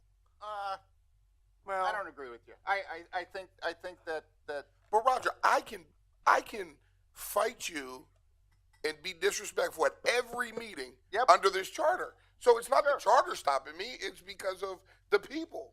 No, but you have the forum, and I mean, I think when you're talking about mayor on council or mayor off of council, uh, the fact that the mayor is here provides the opportunity to have that discussion. If the mayor is not sitting up there in council, the only time that they can talk is when they're talking on One-on-one. agenda items only or at the end of the meeting. That's it. They have no other time. They have 5 minutes. Because the mayor is part of the executive branch. When the council sits here and talks about it, debate it, no offense to the mayor, but you've given it to us. Just how the mayor gives his budget to the council in October and the council has till December to pass it. It's the same thing. When the mayor presents something, we don't need the mayor to vote on it. Now it's up to the 7 members, because you had to add one. You have the 7 members of council. It's up to them to vote on it. It's the same thing. I don't need the mayor to make a presentation. But you don't need and the then mayor. I will agree with you. You don't need the mayor and council to come to a council meeting. Right. Under the old form of government, when I was in office the first time, I was a strong mayor form of government, and I was at every council meeting. Right. And you would hope a mayor would be. Personality. And perhaps it's the mayor who needs you, because by being in this process to enact laws, he's hearing what you have to say. He's not isolated on that other side of the wall while members of council are coming up with their own. For whatever reasons, it forces a mix with 1/7 of the vote, just 1/7 of the vote for good government. And when someone elects the mayor, they're electing the mayor for the combination of tools he'll have as a legislator and as an administrator, and equally important in this form of government, the public face of the city. So, as I said to other members here, I am perfectly fine if we keep the same form of government. I'll be fine. I'm going to operate the same way. Like, I'm still going to work with everybody, except Jim. Or if we change it. All I would like to see is the public really, to your point, I don't think they knew. And I really want them to understand the government they're voting for.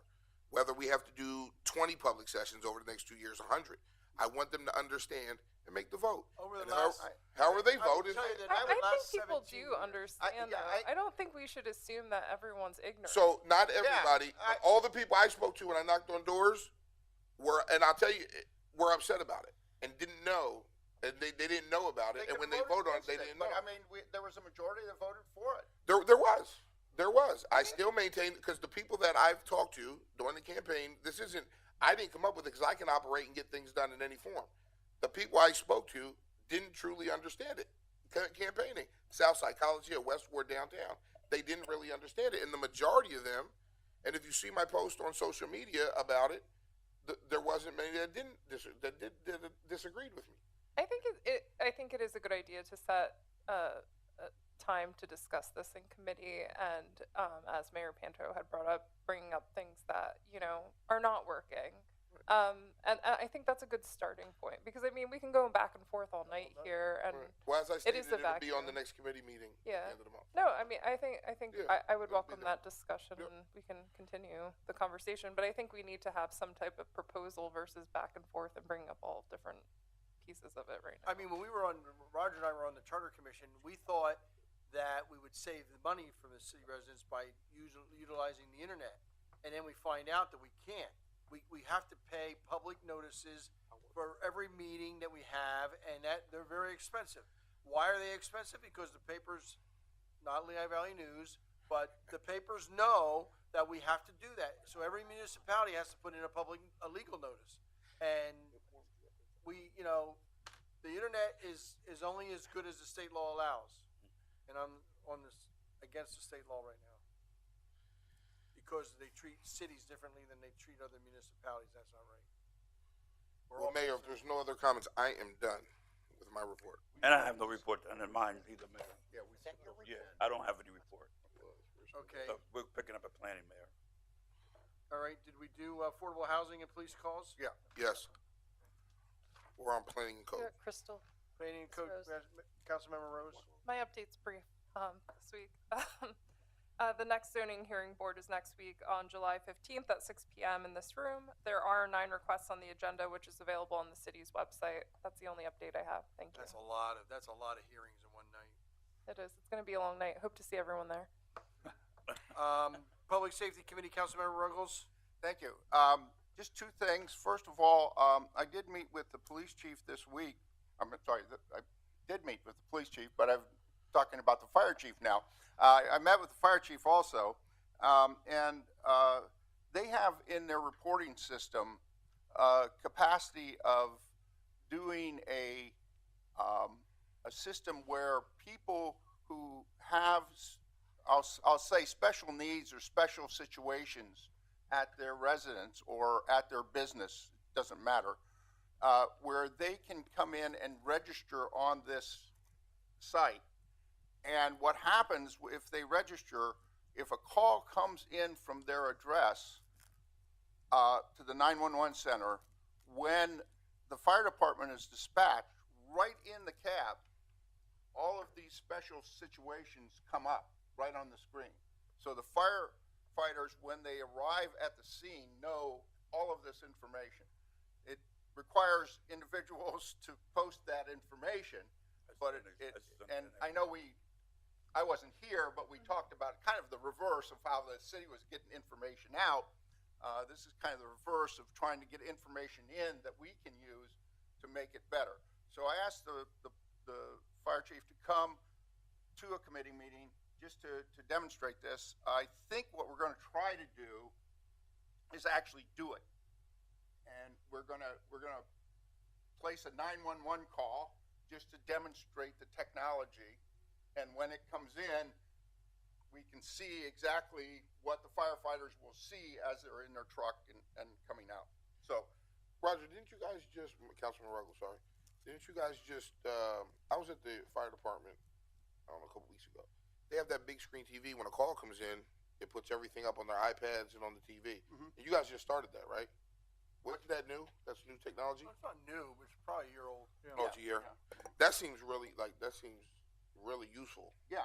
Are you guys seeing the same But thing? they need that information, have a platform, if you will, Right. to store that information on, that it's secure. Yeah. I mean, you don't want that to get out into Right, the public. right. So it is a secured platform, and it's something that I think would be very beneficial.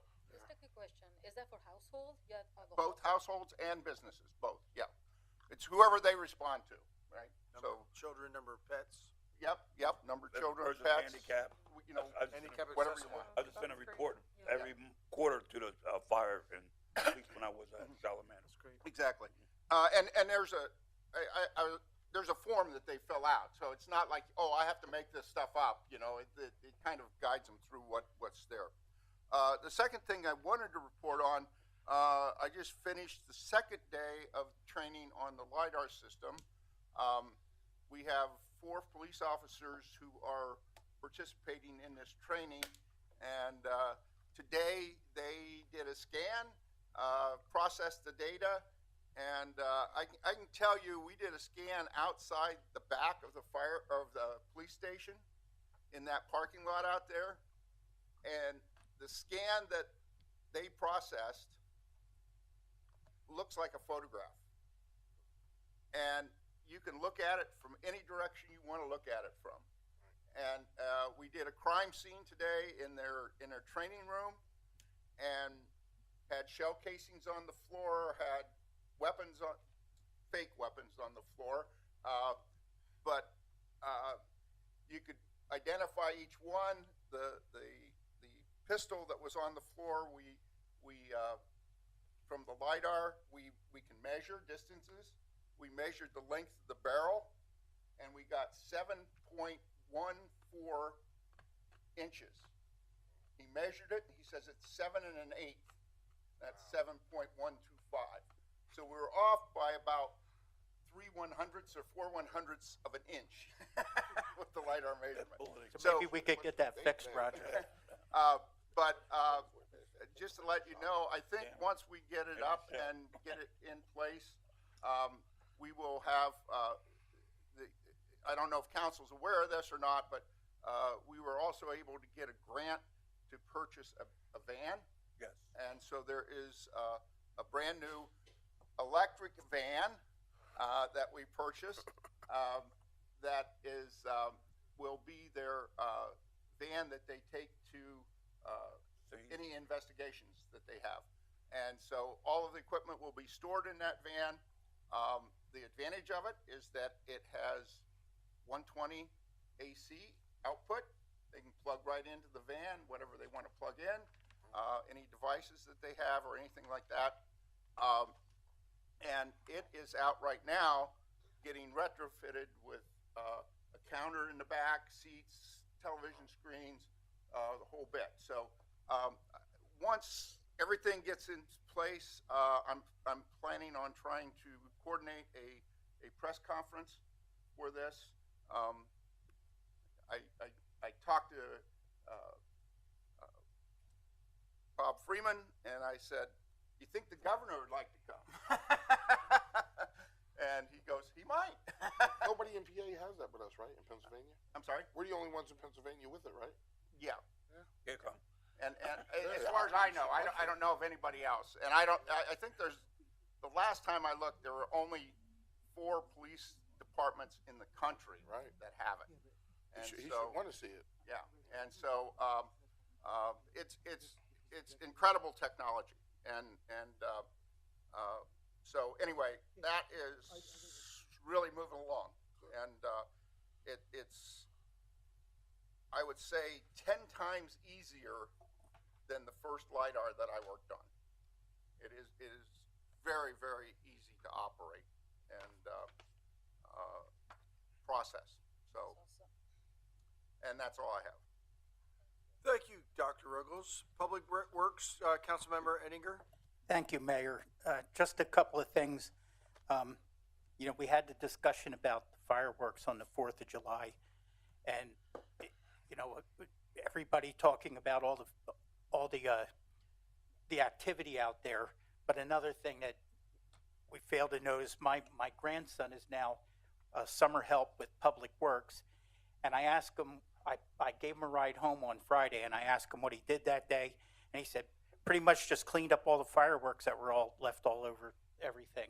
So there's another cost to it, but Well, the other thing is, ever since the state legalized fireworks, we've had nothing but trouble on every major holiday, and the 4th of July is, of course, the worst. But right now, until the deputy chief gets back, we cannot validate the fact that the fire at 10th and Lehigh and the fire on the 10th Street garage were probably caused by fireworks. We haven't been able to validate that yet, but we displaced 20 people from 10th and Lehigh and 11th and Lehigh, and it just befuddles me. I remember being out at a press conference on the steps of the rotunda at the state capitol with all the state capitol people in the state capitol there, and all the state legislators walking by, and we had people who have been maimed by fireworks, people who have suffered fires.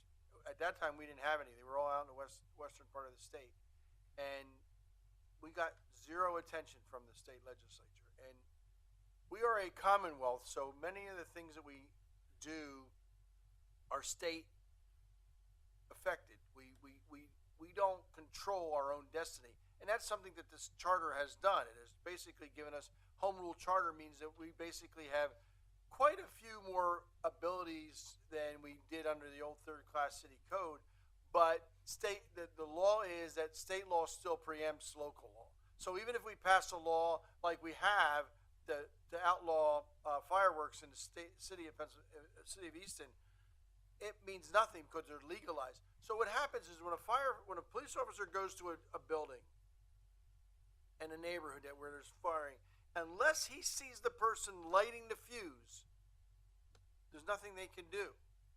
What happens is we used to be able to confiscate the fireworks, so at least you knew there won't be any more going up in the air. But now it's you can legally own them, so we can't take them, we can't confiscate them.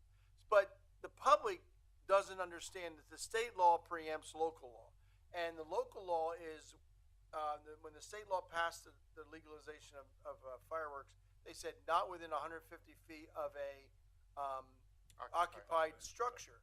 So we passed a law, said there's very few places in Easton that could have fireworks. and it doesn't matter. I mean, my neighborhood's like a war zone. And I have a pool in my backyard, and it's All filled goes in it. with all. It all goes in it. It's Still filled with clean. all the debris, Still. and that's Well, regardless of Look at this. there being definitive proof that the fireworks caused the fires, okay, everybody in my neighborhood is dead set believing well, that that's because it was what on caused it. Facebook. And if But it's we on still- Facebook, it has to be right. But we still have to do better. We can't No let this go editing. on No like editing. this. This is crazy, and this is going to be a lot more damage and destruction if we don't start redoubling our efforts to crack down. There has to be something. I mean, I don't want to wait for some fatality or something to happen because, you know, I know that there's challenges with the state's position, but we've got to It's start very thinking of frustrating something. to go out to Harrisburg and lobby for things that are important to the city, like radar, the use of radar by local police, and fireworks. They're the two big ones that I always lobby against. And it falls on deaf ears because they don't want to do anything. We have a legislature that's very interested in nothing. Lethargic. They're very lethargic. The number, by the way, is 10,000. There were about 10,000 individuals who were taken to the hospital over the 4th of July across the country for fireworks. Well, the only other thing I'd like to thank all the responders. Chief Hennings and the deputy chief were out there all night with their command center, and I believe there were over 30 other companies. Yeah. And it was really an impressive display, and I mean, those guys were working. It was such a hot night, and they had all that gear on, and they were rotating in, and there were hundreds of them out there with just sweat running off of them, and I really appreciate their efforts. Absolutely. Thank you, Thank Councilmember. you. Administration Committee, Councilmember Sultana. Just a brief updates on the home Easton meeting tomorrow. We will be discussing the landlord training program, and also RDA and Hailstone to create the nonprofit banking. That's all I have. Report of the mayor. I have a rather lengthy report, but it'll go quickly. Staff on Tuesday did a post-mortem on the Heritage Day celebration and the fireworks up at Hackett's Park. We'll talk more about that after we meet with GDP. We're going to do a post-mortem with them to see what was right, what was wrong. Obviously, it was a week earlier than normal. The Heritage Day is not the week after 4th of July. Heritage Day is the Sunday closest to July 8th. Yep. July 7th is about as close as you can get. We celebrate July 8th because we are the home of the third public reading of the Declaration of Independence, and we don't want to lose that. That is really something that we should be proud of, and I think the week earlier, people weren't ready for it, and the heat. It was so hot. I mean, it was really hot. I felt bad for all the vendors, who most of them packed up early and went home. Yeah, they did. We're also planning 2 bike lanes, one on College Avenue, going up College Avenue, which will replace the parking lane there. We will no longer allow the students to park there, and one out up Smith Avenue, the south side. So you won't be riding in the traffic lane. You'll have a bike lane dedicated to bicycles. And if you can get up Smith Avenue or College Avenue, you're better than me. We Electric bikes. electric bikes are really important right now. Right now, we have just added 38 metered spaces to the downtown. So we understand parking is at a premium downtown, but we did find 38 spaces, and DPW has made those spaces and putting meters there. And speaking of parking, the P word, I don't like to get on the P word, but we are switching our parking software. As most of you know, we had Park Mobile. Now we have the IPS meters has their own software. And the good news is it's going to save the user 10 cents on a transaction. It'll go from 45 cents to 35 cents. So that's good. And it talks to the meters. So the time, you'll be able to see the red light come on when it's expired. You'll see a green light when it's not expired. You'll also be able to see, because it'll be connected by Bluetooth to the actual meter. Right now, we'd have to replace the batteries like 3 times a year, and they're about $1,500 every time we replace the batteries. Mayor, just so you know, it's not gonna all come at once. Right. We have to upgrade these meters, but with the new software, Good point. you're gonna have that functionality. Yeah, we have about 50 of these meters so far. Right. As we replace the meters, you'll see that. May I ask a quick question on that? Sure. So I had looked at it in the council packet, and I was just wondering about with the previous app, anyone who has money loaded into the app, or do we have a timeline for that so we can get that out? No, that's a good point, and actually, this will take some time. I'll bring that back. Okay, I that was can the only question I had about that wasn't Good covered point. Okay. within that material. I And there stopped was a using the app. I date use credit issue with the card. contract as Credit well. card I is think free. it had April's date, Okay. Yeah, but I don't store money. 4/15 or something like that was in it, but Yeah, that's a that though. minute detail. We had on Monday, we had the Department of Community Economic Development Secretary in town, Rick Seiger. We were dealing with a very large project that we can't announce yet because the owners haven't announced it. But we are working with the Department of Community Economic Development on state assistance. And we had a really good meeting, good tour of the city. He was very impressed, both with our population growth and our economic development in the city. Speaking of that, the deputy secretary will be here on Monday, and that's Rick Valello, who was the former mayor of Lock Haven, and he's in charge. The Department of Community and Economic Development has economic development, which everybody knows about, but they also have community development. So there's two things we're going to show them on Monday when he comes. We're going to take him on a tour of the Shiloh Commons of our affordable housing projects. Shiloh Commons, Phillips Street project, where we're building 6 to 7 new townhouses that will be affordable. And also then we will take them to different sites that the Redevelopment Authority has put together that we are doing affordable housing with. There's several on the south side and the west ward. Mayor, Yes, just to correct you as you correct me, not affordable workforce. workforce. I like workforce housing better because we have affordable housing in the city. We have 600 plus housing authority units that are income based, and we have 53 over on south side at the mill at Easton are income based. And income based means if you're only making $10,000 a year, you're going to pay $3,000 a year. You're going to pay 30% of your income, monthly income. So I, as a person who grew up in public housing, I differentiate between public housing and then a person who's working 40 hours a week but only making $40,000 a year. How can they buy a house or rent a home? And that they can't. I mean, it takes a lot more than 30% of their income. So we'll be working with them on workforce housing. Speaking of which, the only way workforce housing works is government buy-downs.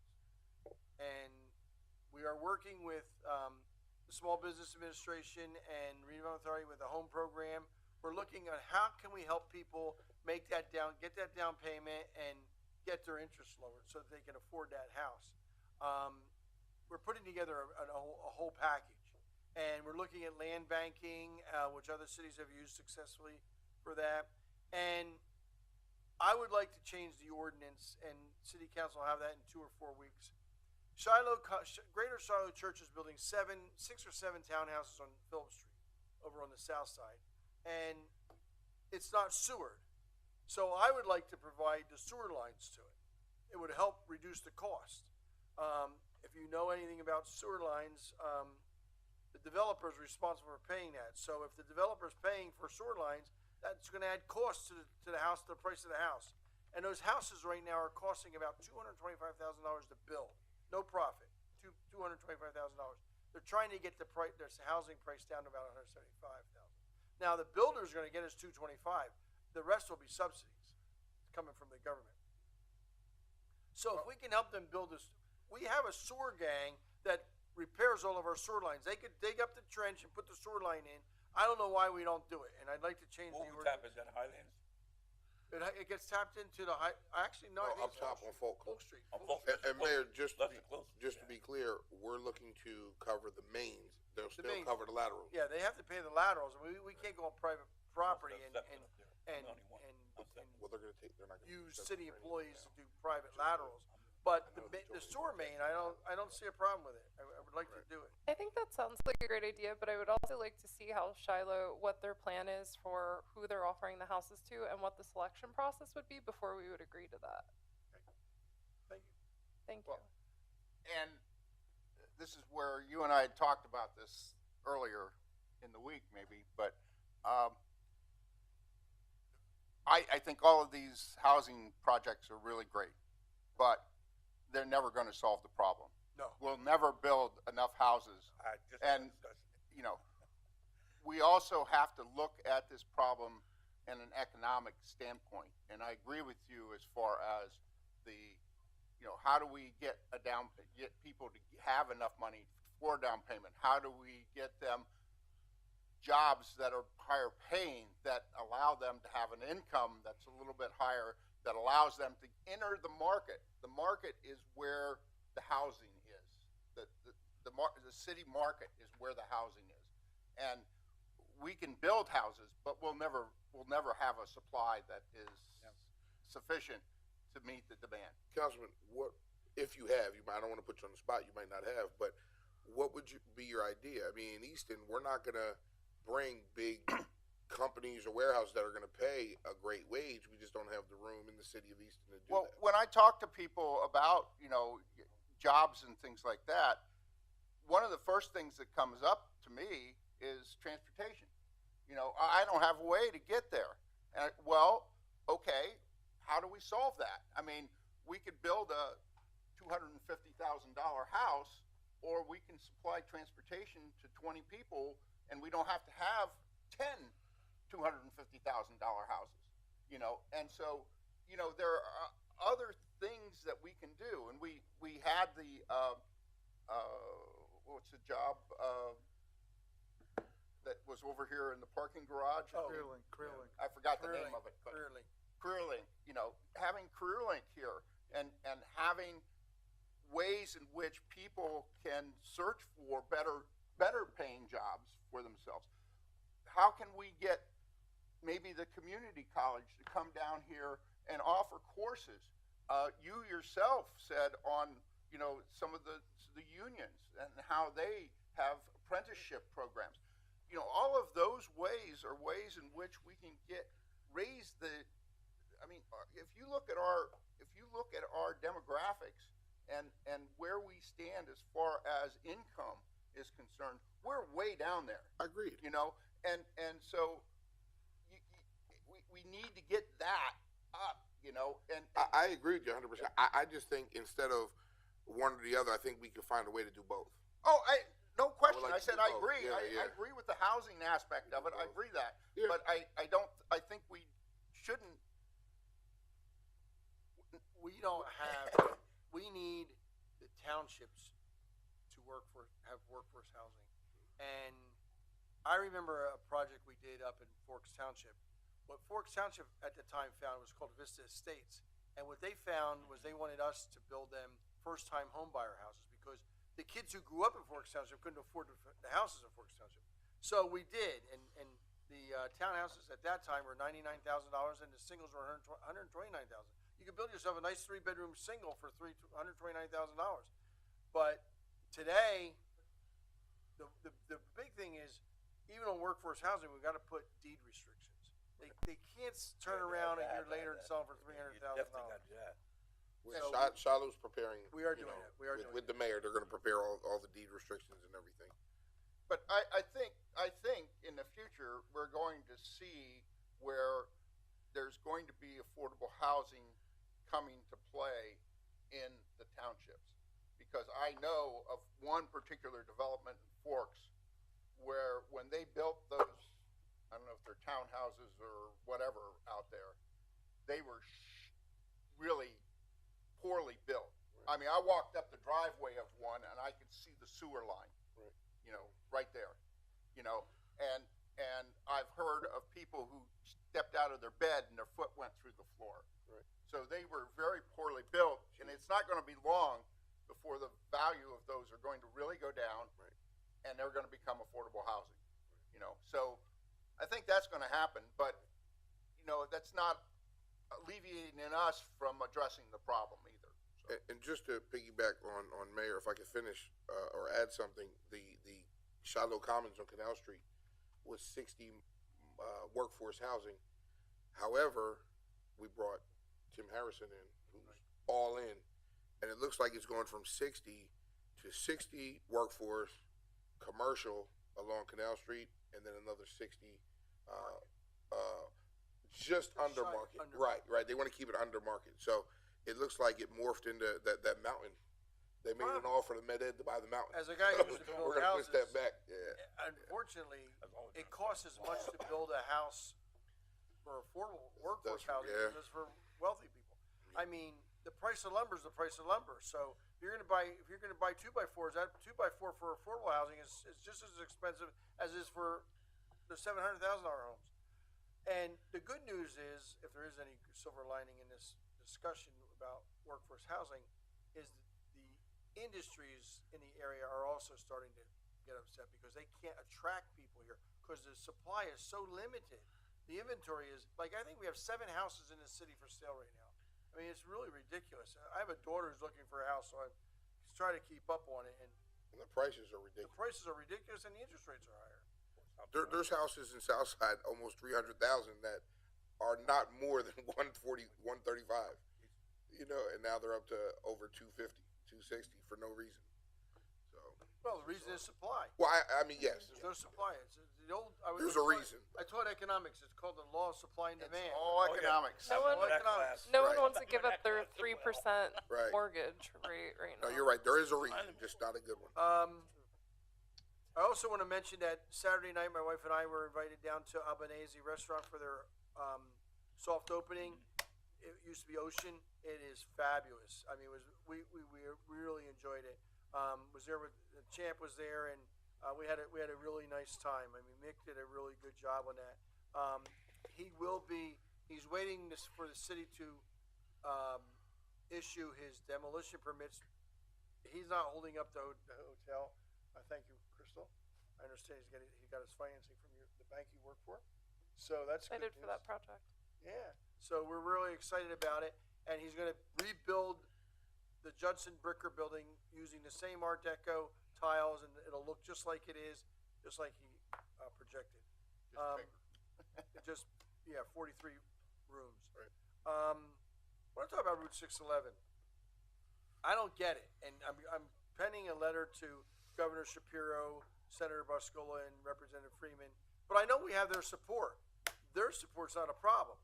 But the state legislature, why they insist on treating cities differently than they treat townships, I don't know. But I will tell you that when you get to the Forks Township line, they take care of the right-of-way. Now, the right-of-way is usually 10 or 15 feet wider than the road. Like, we have a 50-foot right-of-way, cartway on Northampton Street, but we have 10 other feet on each side. So we have a 70-foot right-of-way, a 50-foot cartway.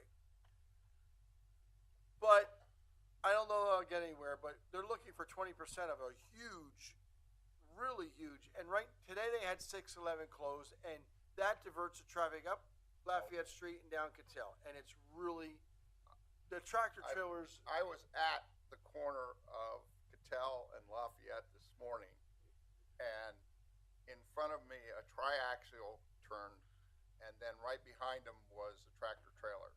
And people coming around that bend up there, I mean, you could see the fear on their face when they came around that bend. There was a tractor trailer right in the middle of the road. It was incredible. I mean, and it's just really unsafe, really unsafe. Well, what may happen, I haven't made a final decision yet, but those concrete blocks that we use for the alfresco, they're called jersey walls. Jersey walls. We may end up putting jersey walls all up 611 and close down the sidewalk. Sidewalk is rarely used. Yeah. It's used by the runners from the college, and they'll have to find another place to run.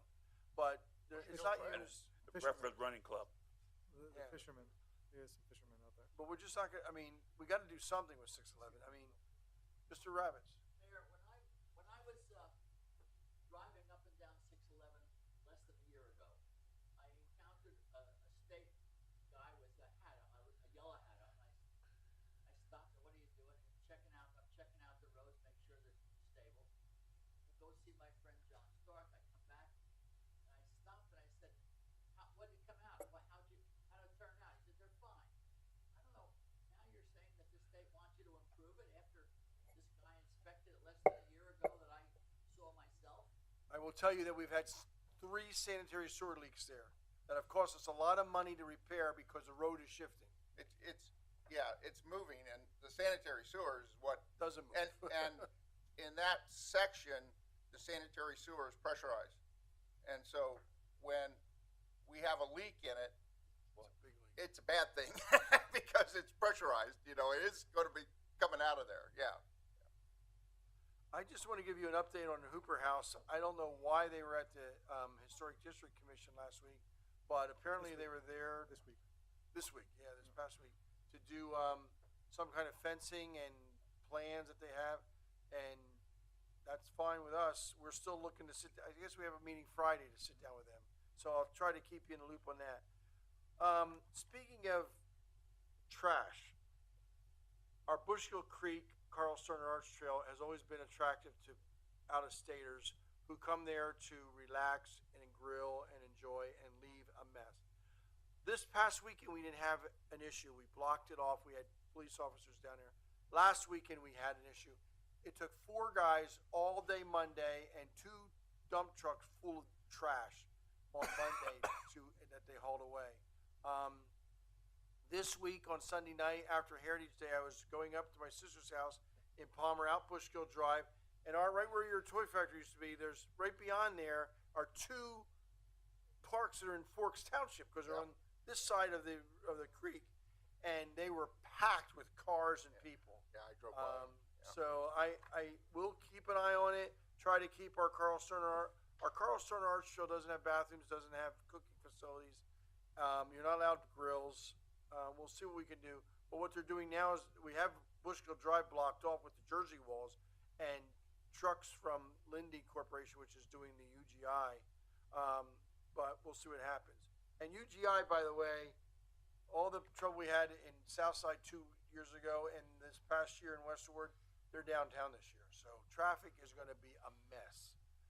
They had the 200 block of Spring Garden Street closed today and yesterday, and they got markings all over the downtown of where they're going to dig trenches to replace the gas line. Personally, I'm glad they did my street. I'd rather have a new gas line than a leaking gas line. The house behind me blew up from a gas leak, so I'd rather have them a little bit of inconvenience than go boom. Also, non-resident fees for pavilions and parks. I think when you see the budget this year, you're going to see non-residents getting charged a lot more to use our pools and to use our parks, our pavilions. We had a lady this week who I happen to know, who doesn't live in the city, was renting one of our pavilions for the lousy $100, and we have now where people are now starting to rent our pavilions for weddings, because even with alcohol, it's $150. Well, you can't get a wedding venue anywhere near here for $150. So we need to look at it. For our residents, they pay property taxes and they pay income tax. We got to do something for them, but we don't have to do it for out of towners. And I've had a problem with, and last year I almost put it up, but I didn't. This year, you will see in the budget, the season passes for non-residents will be a lot higher than it is for residents. I think it's $10 more. It's not worth it. To me, if you're out of town, you're not paying the city of Easton any money. You should pay for it, because what happens is with Muser Pool now closed, we're getting people on hot days like it's been coming down and buying a daily pass, a daily entrance. And people from Forks and Wilson are starting to use our pools, which is really nice, and I really appreciate it. But the Wilson Borough mayor was all over Facebook against me on this weekend about the fireworks being launched at Hackett Park, and us saying that Wood Avenue was a good place to watch them. Well, it is. If you have a problem, then ticket those people. But I'm not going to tell people it's not to watch them in Wood Avenue. And by the way, Lower Hackett Park is a city-owned and managed park. It's in the corporate boundaries of the city. When the Hackett family gave this Hackett Park to the city of Easton, we incorporated that area into the city. So you actually, if you really look, and Dr. Ruggles knows this because his staff, his students, when he was a professor at Lafayette, did a whole paper on it, a whole project. From 13th Street west all the way up to Hackett Park, we annexed. When the city had annexation powers, which again, the state took away from us, but they had annexation powers. And it's really in Wilson, it's not in Wilson, it's in Palmer, it's in Easton. And he's really gonna be mad at me when I come out against the warehouse. Because that warehouse on Pfizer's property is not, we're gonna get all the traffic and we're not gonna get any of the money. I'm sorry, turn it. I And just don't get it. I know. a large portion is on the part that we annexed, Right. that they're collecting taxes on. They're collecting the taxes. When I was in office in the '80s, we had the former mayor, Joel, was their consultant, and he came in and they were gonna take the water and sewer fees from the city. And that's when I first did the investigation about that space. And Bob O'Neill was the planning director at the time, and Bob O'Neill, good guy. he gave me those. Yeah, and I said, as they presented their case, I said, "Fine with me." I said, "Then we'll just take it over and we'll take the property taxes and the earned income tax and the water and sewer." I said, "I don't know why 75 years ago the city fathers and the Wilson fathers made this agreement, but you got the taxes and we got the water and sewer." And at that time, Pfizer was a really huge user of water, and the city was making money on the water we were selling. That pigment. Yeah, it was all, well, it employed a lot of people, but boy, it was red dust everywhere. My summer job, I remember well. So I may come to city council and ask for a resolution. Joel and I went to the first zoning meeting. That was over a year ago for the Pfizer. Oh, yeah, we went in Wilson. Yeah. At Strausser Community Center. Right, I entered an appearance at that time, but that zoning disappeared, or that matter disappeared. Well, they're coming back.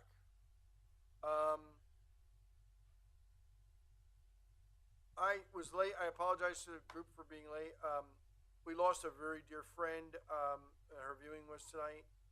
Charlotte and Barry Snyder were very active in our recreation program. Charlotte passed away. Barry still is the wrestling coach and still helps out with the wrestling coach, him and Steve Powell, and they help Sage Karam. It was like old home week. It was like a Southside reunion because they grew up on. Charlotte was a Pilts, so her brother Bobby and Eddie were there, and I haven't seen Bob for over 2 years. I saw Art Seymour there, Mike Daly. I mean, it was an old home week. Saw some of my little league coaches. Mr. Parnell was there, and I'm sure Eddie will be there at some point.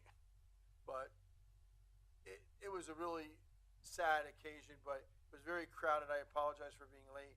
I got out there at 5:30. I figured I'd get in early and get back for the 6 o'clock meeting, and the line was already 50 minutes long. So. I can imagine. The last thing I will mention is the blue zones. When we talk about the blue zones is being given to Allentown, Bethlehem, and Easton. We'll have, it's being funded by Lehigh Valley Health Network, and it is for people to live past 100. And a person like me who has a father who's 97, that's it. That's good. And what it is healthily eating, exercise, and the like. And what they've done case studies. If you have Netflix, Google or go into the search engine for blue zones, you'll see a documentary on it. They do Singapore, they do Sicily. Like when I go to Sicily, they walk everywhere, and it's up and down hills. So their natural habitat provides their exercise.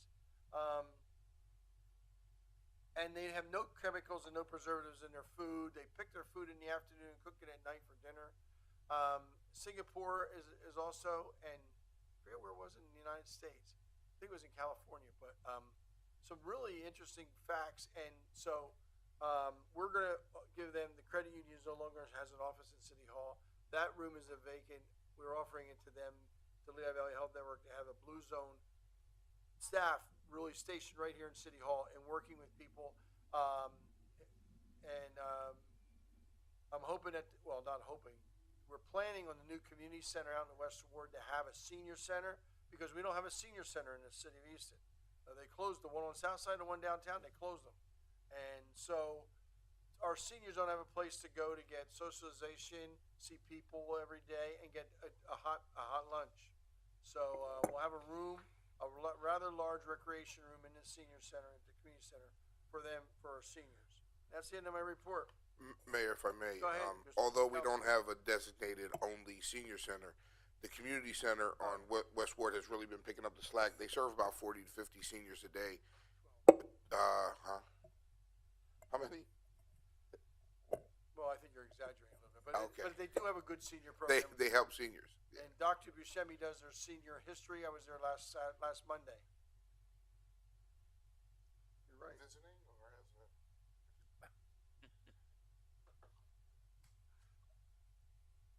They lowered the age for AARP to 50. So I've That's been true. there as a participant. That's true. Okay, unfinished, there's no So- correspondence, so, Committee- solicitor and city administrator, Louis. I don't have a report, just two quick comments, other than we did the presentation and, I'm sending that to the city clerk. I already sent it to all of city council. Councilwoman, I sent you just an email right now. I just wanted to let you know that the email that you sent to the mayor, I'll get you an answer on that, on the red bags in front of the business, on Northampton Street. Thank you. Sure. And then, Yeah, we don't know. I mean, when I asked at the staff meeting, Carl didn't know, the chief, police chief. He was gonna check with Marcus and get back to us. Yeah, I was perplexed. I figured it was just a mistake, maybe, and I would hate for a new business to be blocked, especially those spots are on the 100 block, especially in the mornings, are usually available too. So as soon as I get the response, you. I'll let you Appreciate know. And Dr. Ruggles, regarding Miss Valerie Davis, in the work that she was doing, she was holding art classes over at, I believe, at Shiloh Church. We are moving forward with getting those works framed, and then we'll bring them over to City Hall, as you and I Points discussed. downstairs? Yes, yeah. Yeah, so we're working on that, and So I'll keep you Bobby. posted. That's all I have. Signal Museum didn't get back to me yet. I still wanna have a museum down here of pre-urban renewal, what this area looked like. That's my goal. But they have a new curator. Courier. And that person's been really busy. Thank you. Okay, solicitor, Mr. Solicitor. I have no report. Thank you. Thank you, Joel. Your hook shot's getting better though. Yeah, lag. I'm in purgatory right now. We can't get enough people, but All right. Unfinished business, Madam Clerk? Sure. Bill number 19. Bill number 19, it's an ordinance approving an update to the parking garage fees. Moved by Mr. Councilman Pinnabone. Second. There's a second by Mr. Enninger. Any discussion? Roll call. Mr. Brown? Aye. Mr. Ettinger? Aye. Mayor Panto? Aye. Mr. Pinnabone? Mrs. Rose? Aye. Dr. Ruggles? Aye. Ms. Sultana? Aye. New business, Madam Clerk. We have a resolution approving a new client agreement between the City of Easton and IPS Group. So moved. Moved in second. Any discussion? Yes, Dr. Ruggles. You wanna go ahead? No, go ahead. That one? You I gave me think earlier? I had already brought 'Cause I up. had the same thing. Yeah, I mean, there was I think it was 4/15. Yeah. The date 4:15. is April 15th. That was just one minute detail, but I had brought up when Mayor Panto was making his update. It all sounds good, except I just would love to see if someone has money loaded into the current parking app, what the plan is, and to get some communication. So I'd hate to not to have somebody lose that money. Excellent point. How about even before we go live, we'll present the plan and how we're going to communicate to the public. My other question was, did we how many other apps or options did we vet? Was this the best cost effective? Mazdin, you wanna address that? Yeah. Mazdin handled the negotiations.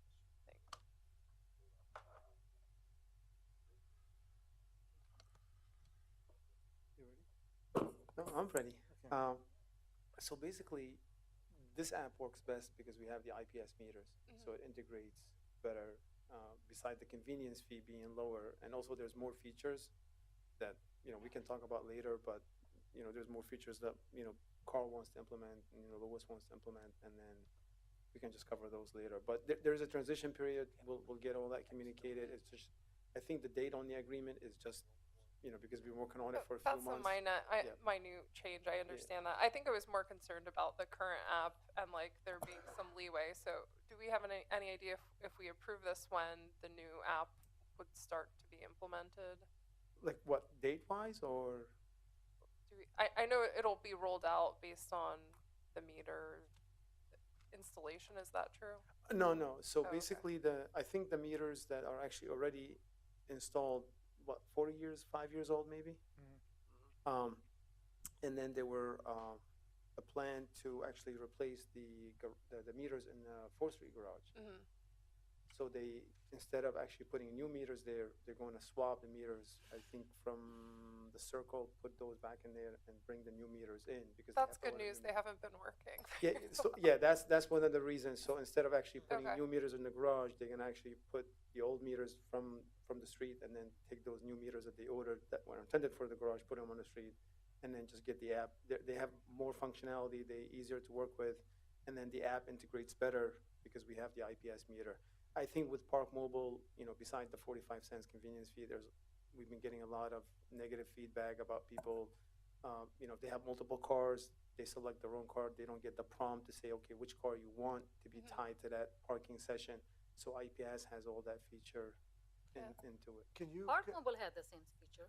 Well, it has it, but when you actually go in and select which car, you have to manually go in instead of having like a prompt which car you want to select to be for that So you parking mean session. the app is like on the default Yes. mode, right? Exactly. Yeah, okay. Yeah. I actually received a ticket, not here, in Delaware, because of that. It defaulted. But quick question to answer Councilwoman Rose's question: why was IPS selected, and do we look at other? Because I don't think that was answered. Yeah, we look for Passport, but because we had the IPS meter, it just works better.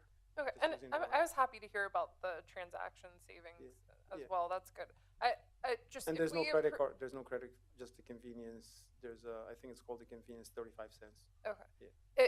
If we approve this agreement, when will that app be implemented? So do we have some time to let people know, like, hey, like, don't load your Yeah, reload your we funds? haven't discussed that, but there will be a transition period because we actually have to order stickers, put them on the meters, and do all that stuff. So I think it'll be some time, and then we'll be able to communicate to existing Park Mobile users like, hey, you have 6 months or you have the end of the year to use, if you loaded any funds. I wasn't actually aware that you can actually load funds into the Park Mobile, but there will be a communication. And I saw in this agreement in the council packet too that people are able to search for open spots. Is that that's something new, As we get a the new new feature? meters. That's a nice feature Yeah, as well. So no, thanks for the information. Yeah, that you- it made sense to go with the IPS app because there are, the meters are just works better. Okay. So, Go ahead, Ron. yeah, can you explain to me why this effective date is 4/15/24? I think because we've been working on the agreement for so long, so this was actually missed by all of us to just change the date to be Oh, okay. somewhere in. We've been talking about this internally for a Yeah. while. Okay. Master, real quick, on 4th of July, I was down here with some friends, and they used the app, Park Mobile, and it took their money. I could have sworn, because I use Park Mobile all the time, but I thought it tells you when the meters are free, but it doesn't. Will the new service let you know when the meters are free? I have to check into. I'm not sure, but I'm not sure. I have to check into that. I just thought when I would go to a meter in the park, like it was after parking, it would stop me and tell me, wouldn't let me do it. Well, But when I they thought did- that I think it will show the meter itself. The meter's Yeah. free today. Yeah, but if you're doing it from the, like, I don't check the meters. Like when I come here, I do my app. I don't go to the meter and look at it. I do it all on my app, but it didn't You have to tell know me what on the app. meter you're at, though, right? Yeah. I mean, you have to. Stickers on it. Huh? Like when you park, when I park, like today, 104-221, the stickers on the outside. So I see it before I get out of my car, and Oh, I okay. do my pay. So just some friends, I said, you didn't have to pay the meter. It's free today. So well, it took my money. So I just hopefully the new app will let Thank them you know for your that donation. Yeah, no problem. 4th of July was. Yeah, we'll check into. I'll report on that one next meeting. Speaking I of mean- old meters and everything, what is wrong with the scanning bar in the parking garage up there? It doesn't scan the tag. The scan. I'm not. Remember when you enter to the garage, right, and the bar actually scans your tag, Your Okay, license the plate? LPR. license plate? Oh, the LPR. You mean the cameras? Yeah. Why, have you received any complaint? It's always red, like you have to get the ticket in order to get in. But before it wasn't like that. No, if, Pull up to it, it'll go up. You might Yeah, have to, that's not what happening. you have That's to, what I'm saying. might pull a little closer, cause I Oh, had no, that it's- issue it's- before. It's So- an ongoing issue. so if your license plate is actually registered in the system, once you pull up, it will actually scan your That's license plate. exactly how it was like a couple of You should, weeks ago. be but it's still- I changed probably now. need to get maybe, have you changed your car? No? you should check with Mazen Yeah, afterwards. we'll Okay. probably check into that. But So yeah. it's something mean, right? It's not for everybody, right? Well, there, Another it bill. also depends on the angle that you come in, because if the LPR, it catches Yeah, only the yeah, first yeah. three, three No, I was numbers. just wondering, like, if there are more people, Have you been having issue every time you come in, or? Yes. Oh, okay, so I'm guessing, there must be a reason for that. Yeah. So, yeah. Okay, Alright. that's fine. Thank you. Yeah, I'll check your license plate and I'll email it to you, so this way you can confirm if it's correct or not. Awesome. Yep. Thanks. Thanks for the Look, I clarification. have Appreciate it. multiple questions Oh, here. Sorry. Are you- I'm all Okay. good. You have the First of all, in section 5.3, it goes through all kinds of fees and things that they can apply. Why aren't those defined? I mean, they should know whatever fees, they shouldn't have something in our contract that says, yeah, if we want to have a fee, we're allowed to do that. There's nothing there that defines what these fees and other costs potentially are. It's just wide open. I don't think there's, I have, I have to go back on Okay. review and Well, that's one. let you know. But I know only for parkers that come in, the transaction fee is 35 cents. I know that. And there's no additional fees for the city because they just make money off that. But it says here that they can, and IPS is entitled to withhold any banking, interchange, gateway, convenience, service merchant account, or other monthly fees or remitting a monthly net amount to the city. Maybe if there's a disagreement, something possibly, because I think they collect the money, they send it to us. But they're sending us triple net. They're taking out their fees. Right. That they, if, for example, if they have to pay a 3% credit card, Credit that card, comes yeah. off. If they have to pay a 5% bank fee, it comes off. Right, that's the Right. way I read it. Well, That's, I mean, that's, my understanding, there's that's no, no- yeah. there's no transaction fee on the credit card, just that. There is no transaction fee on a credit card. That's what, yeah. Maybe we should put this off for another meeting. Yeah, we can go back. I mean, Jeremy reviewed it I mean, we can just go back and review it in details and just get clarifications on that section. Okay, I think it would be important to do that. Yeah. I got a few others. I'm sorry. This one's for Joel, more or less. In 5.6, it seems to me that language there should be an or instead of an and. It talks about that they can charge up to, I think it's 1.5% 1.5% a month. yeah, 1.5% monthly and up to the minimum. Shouldn't that be or up to the minimum, not and? Is there two charges Yeah, here? well, as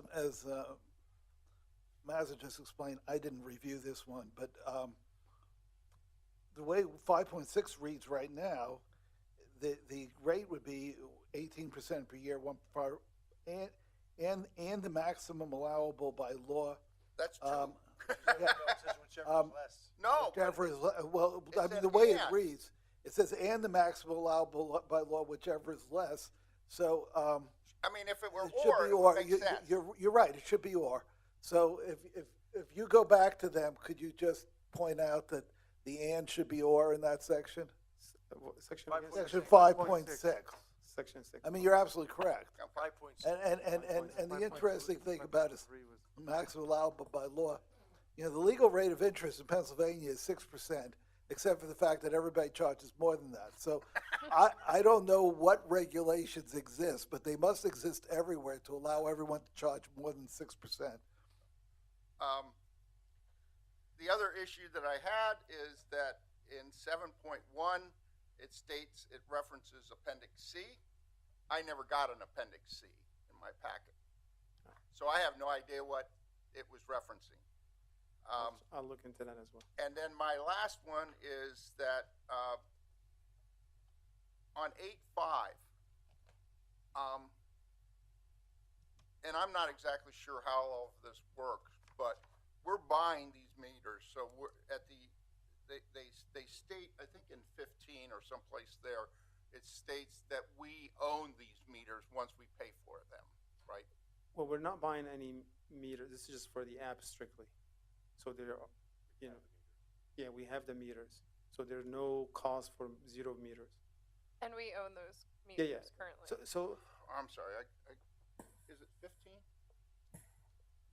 this could be a general agreement, so maybe I have to go back and review it more with them.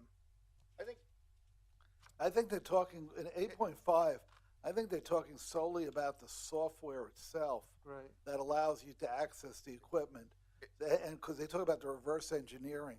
Well, I looked at it and it said equipment and so, okay? And when I saw that, and I'm pretty sure it was 15 that said that once we pay for the equipment, it's ours. It's not 15. 15 just deals with liens and taxes. It's a real short one.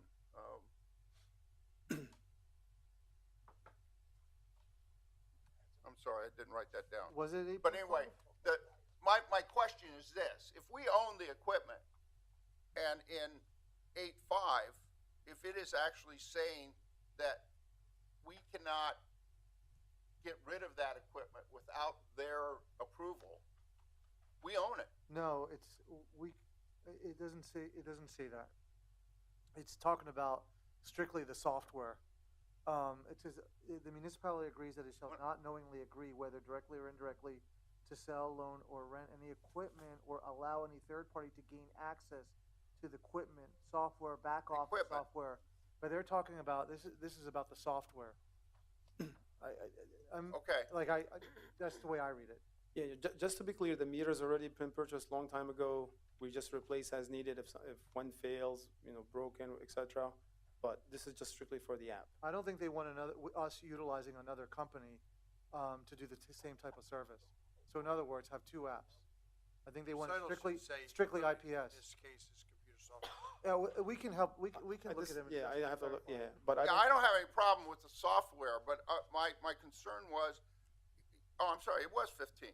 Municipality shall keep the equipment free and clear of all levies, liens, and encumbrances except those created by the agreement. Okay? So we keep the equipment, okay, but if it turns around and in 8 it says We need equipment in this agreement to reference software, yeah, Oh, okay, yeah. Because equipment that's possible. could read it as parking meters. And I mean, Or- and the way I read it, you Or even better, to just add a line that says, this shall not be applicable to our ability to resell or donate the existing parking meters previously purchased by the city. That's right. I mean, that would be the way to deal Because with we it do. directly. We do, once these meters become obsolete, there's municipalities that will take them. But we may still be with IPS. So that's actually a good point. Yeah, and as I think about the language, and you could just check with me, you can send me an email, I could give you that language Yep. for that one sentence, but it's just the disposition, that they acknowledge that the city previously acquired meters and that this does not affect the city's ability to dispose of those meters as they elect, period. Which I'll never remember. You have it all down, Karen? I wrote this down. Yeah, I'll review it. Okay. It's on the tape. But basically, because we have the IPS meters and we were using Park Mobile, right. so they didn't tell us that you have to strictly use IPS app. So I'm guessing maybe this is just general agreement that they give everybody and also related to purchasing equipment, but yeah. I just we'll want to review make it No, clear. all because valid, all valid. I was concerned that it was even to a point where we couldn't dispose of them. We couldn't throw them in a dumpster in fear that somebody would come into the dumpster and take them. You're right. And we'd be You're right. responsible. Yeah, Councilman Ruggles, it's a good pickup because I read it initially as they're just trying to prevent reverse engineering, you know, but their language is broader than that, and that's the problem, because it would be as if, okay, you could have them, but don't let anyone ever look at them again. That's a good eye, yeah. Yeah. Good- We good might call on that one. possibly we may just have to go back and Good just catch. work on a Good new catch. agreement strictly for the app then. That's all I got. Yeah, Okay. usually that's the type of thing you pick up only 5 years later when you get sued, because that's what happens with these agreements. So, Mr. Councilman Pinnabone, do you want to just withdraw your motion? And the second by, who was the All second right. by? I moved it. Oh, you did? Yeah. So you moved it and you seconded it? Okay, if you just, Well, I'll move that we table this. For 2 till- weeks. Until a future meeting. I'll second. Whenever that is. okay, Second. roll call. Mr. Ettinger? Aye. Mayor Panto? Aye. Mr. Pinnabone? Mrs. Rose? Aye. Dr. Ruggles? Aye. Mrs. Sultana? And Mr. Brown. Aye. Okay, next. Okay. A resolution approving a temporary 15-minute parking meter, number S3-105, located at the entrance of the Alpha Building. Louis, I thought this was a permanent loading and unloading. No, So we can go back to having it on Pine Street when, yes, oh, okay. All right, I thought he was asking for, no. okay. Just a real quick question on this. The wording in this resolution, I'm sorry, did we get a motion or did we get? No, we Yeah. didn't. Okay, I'll wait until we do. Is there a motion I'll make a motion. moved by Councilmember Rose, second by Councilman Pinnabone? It says until construction is complete. I don't know how that construction is going to progress, but, maybe they won't be complete over here, but everything that they've done is already done over here, Complete to me means like a certificate of occupancy. Okay. Good enough. Okay, moving on for vote. Mayor Panto? Aye. Mr. Pinnabone? Mrs. Rose? Aye. Dr. Ruggles? Aye. Mrs. Sultana? And Mr. Brown? Aye. Mr. Ettinger? Aye. A resolution supporting the Easton Main Street Initiative's application to the Great American Main Street Award. Second. Moved in second, I just would like to clarify this, the be it resolved paragraph. Kim Kometz does a great job, but she doesn't work for the city of Easton, she works for Greater Easton Development Partnership, so it looks like she has 18 years of service to the city. They do work with the city, and she's done a great job for the city, but I think that should say Greater Easton Development Partnership.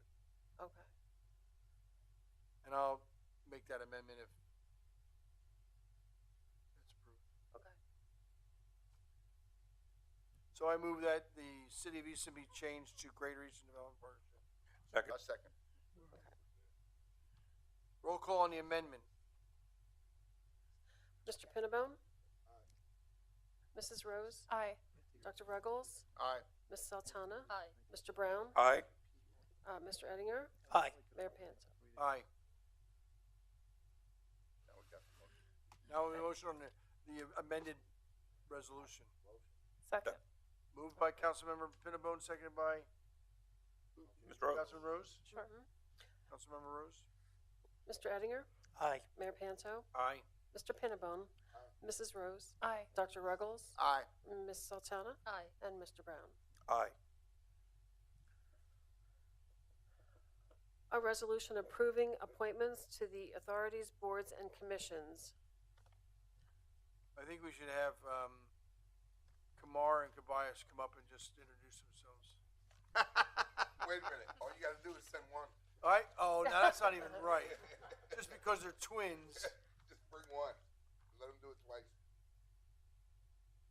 I am Tobias, and this is Kumar. Kumar, we are twins, live in Southside Easton here. Looking forward to being on this 2 blocks board. from me. Right? Excited to further serve our community here and start our growth here. Thank you. Thank you. Glad to have you aboard. Thank Thank you. you. Thank you for your Thank you. Thank you. willingness to serve, yeah. Thank you. Board of Health. Board of Health, yes. Board of Health. Mayor, do you have any more openings? Yes, we'd have plenty of openings. I Gosh. didn't know what we have now, I thought we filled. I some. need Civil a- service. Civil service is the most important one because we're holding up some appointments to the fire department. Mayor, Janelle, Hilliard from Southside St. Joseph Street would like to get on the committee. I'll forward your email to her. Okay. Okay. I need someone to make a motion. Motion. Motion by, it's my motion. I'm introducing it. Oh. Second. Motion by Panto and seconded by Councilman Pinnabone. Roll call, please. All right. Mrs. Rose? Aye. Dr. Ruggles? Aye. Ms. Sultana? Aye. Mr. Brown? Aye. Mr. Ettinger? Aye. Mayor Panto? Aye. Mr. Pinnabone? Aye. We have a resolution approving the salary and wage for the City of Easton intern 2. Move. Moved in second, moved by Councilmember Sultana, second by Councilmember Pinnabone. Roll call. Dr. Ruggles? Aye. Ms. Sultana? Aye. Mr. Brown? Aye. Mr. Ettinger? Aye. Mayor Panto? Aye. Mr. Pinnabone? Aye. And Mrs. Rose? Aye. We have a resolution approving the job description for intern 2. Move. Second. Ms. Sultana? Any discussion? Sorry. Oh, go ahead, roll call. Okay. Ms. Sultana? Aye. Oh, I got I'm a sorry. question. I thought, I was waiting for you to ask for a question. I asked for. I'm sorry, I didn't hear you. I do have a question. I think there's a typo. Yeah, if we go to the, let me get down there.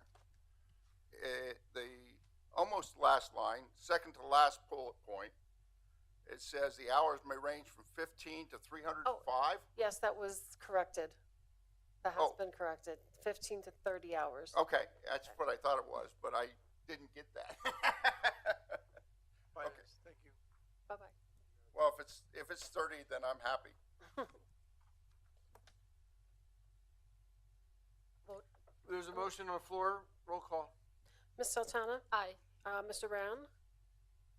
Aye. Mr. Ettinger? Aye. Mayor Panto? Aye. Mr. Pinnabone? Aye. Mrs. Rose? Aye. And Dr. Ruggles? Aye.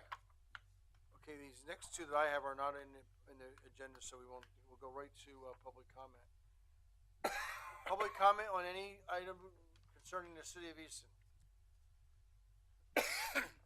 Seeing none, I'll entertain a motion by council member for adjournment, or if they have something else they want to bring up. Mayor, real quick, I'm not looking for a discussion. You weren't here earlier. I asked the administration and the solicitor if there's a way we can create an ordinance, and we heard back from them, to stop developers or investors or whatever from harassing fire victims or any, emergency victims. You gotta Trying to sell their talk house. into the microphone. Well, I'm just telling you. You're on television. No, Well, the public heard it. no, let me, I'm just telling the mayor because he wasn't here. I understand, but I was not here at the last meeting, and I had a really hard time hearing almost everybody except for the mayor. And his I just microphone want to was make off. us aware of that, because anybody that's listening, if we're not speaking into the microphones, they can't hear you. And it was, I heard you and I heard the mayor. That was it. Everybody else I couldn't hear. But that's very I got you. important. It's a good observation. Mayor Panto. Yes. There you go. At this point, he could have heard me and Palmer. I mentioned to our solicitor and to the administration, I'd like to have the administration, yourself, Mayor, look at if we could put an ordinance together to stop these people from approaching disaster victims, fire victims, specifically Ferry and Lehigh Street, where the fires aren't even out yet and these people are trying to make them offers on their house. That was a big complaint that we got from a lot of residents there. So I just wanted to make you aware of that since you weren't here. And I agree with you, but I don't know how you stop private companies from doing that. Yeah, I've been thinking about it since I heard about this an hour ago or so from Mr. Pinnabone, and it is a real problem because you could have adjusters. How do you identify who's speaking to each other? The only thing I could think of is that as far as agreements of sale, our city ordinance already requires a buyer notification report for an agreement to be binding. Every contract is voidable unless you've presented that buyer notification report. So if you go into the ordinance we have right now and you just alert people that if you sign one of these things and they weren't, and the buyer wasn't, well, see, that's just it. The buyer's the one who's given, who has that requirement. Well, I think, I'm looking for discussion. I just wanted to bring but I think that may be the area that maybe we could work something into. I mean, that would be like, the ambulance chasers. Yeah. You can't stop them. You can't. I mean, Well, you could, but you And can't. how do you enforce it? well, I had suggested, Mayor, that the way to resolve this, and I repeated the examples you gave after you came in about the inability to work with the state, but this is definitely where the state should be intervening. The state should do it under its Consumer Protection Act. They should put together the ability to defeat these. And maybe, Mr. Pintabone, maybe that's what we should do, is we should frame what would be good resolution, what would be a good resolution, and pass a resolution and give it to our council, to give it to our representatives to pass law prohibiting predatory approaches. And the best way and the way you're really going to be able to do it is by allowing rescission and maybe penalties Right. for that. Well, I was going to say we should reach out to the Attorney General as well, but I'm going to let him know you directed us there, so we'll the get on that. Consumer We'll talk about Protection it. Bureau. Yeah, Yeah, let's do it. absolutely. I mean, I think it's a great idea, but I think we really need the state All to right. get involved. We'll figure it out. Thank you. The last thing I want to mention under this is there's been a lot of social media, and there was a person who came to the Historic District Commissioner or Planning Commission last week about the marquee. This is the encroachment agreement, and these are the Mylars. The building is being built according to the approved plans. They should really attend the Planning Commission meetings so that they see these things. To be putting it all over Facebook that they're not building it the way they're supposed to, and we have developers changing the plans. I mean, developers don't change plans. I know, because I was one of them, and let me tell you, plans are very expensive. I can tell you that the Confluence spent almost $1 million on their original plans, and they changed them because they needed to change. They wanted to change them. But if anything, I would like to see us pass an ordinance that requires every developer to have a portion of their development condominiums, because I'm getting a lot of pushback from seniors who want to buy condos, but they don't want to rent an apartment for the rest of their life. They want to buy a condo. I think it would be a benefit to the city to have more homeowners come in versus renters as well. A lot of people want that opportunity, and I think I was hopeful when the condominium project on 13th Street at the foot of the Arts Trail came in. They sold, I think, I think it was about a week. It was a lot quick. And I was hoping that was going to be Well, a launching board for other Well, projects. well, you know, what's going to happen, I mean, this is my prediction, what's going to happen, as they use the Alerter, and in 5-7 years, they'll convert to condominiums just like they did in New York City. And because I don't think there's any other way you could do it. A condominium is just a form of ownership, unless you prohibit apartment houses, and so that it could only be owner occupied. Mayor, kind of on that same line, I'm hearing it more for College Hill residents that, you know, due to the college expanding a little bit and buying the off-campus properties for their student housing, that a lot of residents who've been lifelong residents of College Hill for many years, the house is too big for them. They want to downsize, but there's nowhere on the hill to go to because they're losing all the smaller houses to the college. So it's something we can look at as well. Two condominium projects on College Hill. The only condominiums in the whole city, Right. other than 13th Street now. There's two up there. There's the one overlooking the river at the end of Paxos, or at the end of Burke Street, and the one down the street from McCartney and Burke. They're condominiums also.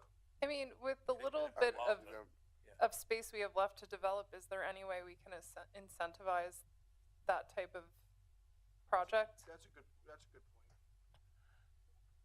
Well, it's incentivized by the owner of the project deciding that that's a better way to go. One of the tricky parts with condos, with small condos in particular, and I ran into that, when you talk about condos in the city, there's the one in the West Ward that, the old, the conversion. piano place. And what happened was, Salmon-colored building. the people who owned it also had a commercial business there. I ran into a client who couldn't sell it because they couldn't sell the mortgage. Fannie Mae, Freddie Mac prohibited. They have certain prohibitions on selling, on financing those in certain condos that don't have the correct mix. You got to be really careful on the financing end. unless you get a local bank that will Well, the keep other- the money in-house. I, The other yeah, I problem don't want to with plug anything, condominiums but it's finding the right lender, and every bank, and there are different size banks specialize in different type of mortgage loans, and I Right, mean, but- there are programs for small business owners who don't look good on paper, and some banks cater Right. to that with portfolio But programs. that would be one of the mixes. I mean, one of the things is if they're big enough, because we have these condos all over the place Well, in the the problem- townships, then you get the Fannie Mae Freddie Mac formula. But it's it's a neat form of ownership, and I think most somewhere along the line, the interesting economic evaluation, which we could deal with, we could really use an economist to figure out the math here, or city center, just ask them, sit down with them and ask them, because somewhere along the line, I am sure they've done these evaluations, and right now that rental market is giving them a greater return for the buck, but at some point in time, I could. Perpetuity.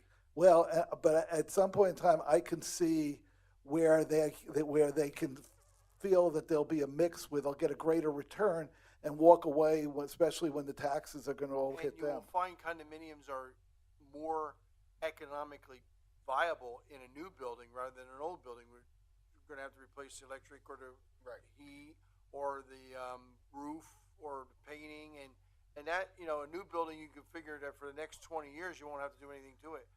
So the homeowners association dues will stay level. But I mean, that's the way it was when the Hotel Easton tried to condominium theirs. I mean, can you imagine what the homeowners association fees would be on that building? That building's huge, and they didn't have that many condominiums. But And I don't know what the back to the experience is. marquee, Mr. Pinto asked me to make this comment. The city sold the development of the old garage for $3.5 million, and and they were required to tear it down, which saved the city $2 million. We lost some parking spaces on Pine Street, on Ferry Street, but we gained them on Pine Street. What we did was and it's in here, the encroachment agreement and the Mylars, and the rumors are, some people think it's going to remain lumber. It's all brick. I mean, It is now. it is now. It's not done, and the The other side's brick. yeah, the other side's brick. But the extra spaces on Ferry Street was our parking places, and so they moved the building because the parking garage was built in the late '60s, early '70s. Unfortunately, built over utilities, and those utilities, we didn't want to build a new building with the people living in it over the building, and in order to get the parking garage in the center where it was supposed to be, we had to move the building 10 feet. That's in here. It was approved by council and the planning commission.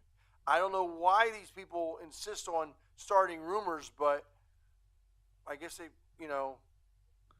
I think there's some confusion over the design that's been in the news, and it was actually in your presentation today as well. Was there an updated drawing or design available? 'Cause I tried to find it today, and I think that's where some of the confusion is. I talked to Dwayne from zoning because I did get some, and I'm not referring to social media, I had some people reach out about it recently, and I wasn't on council at that time, so I don't know what the discussions were.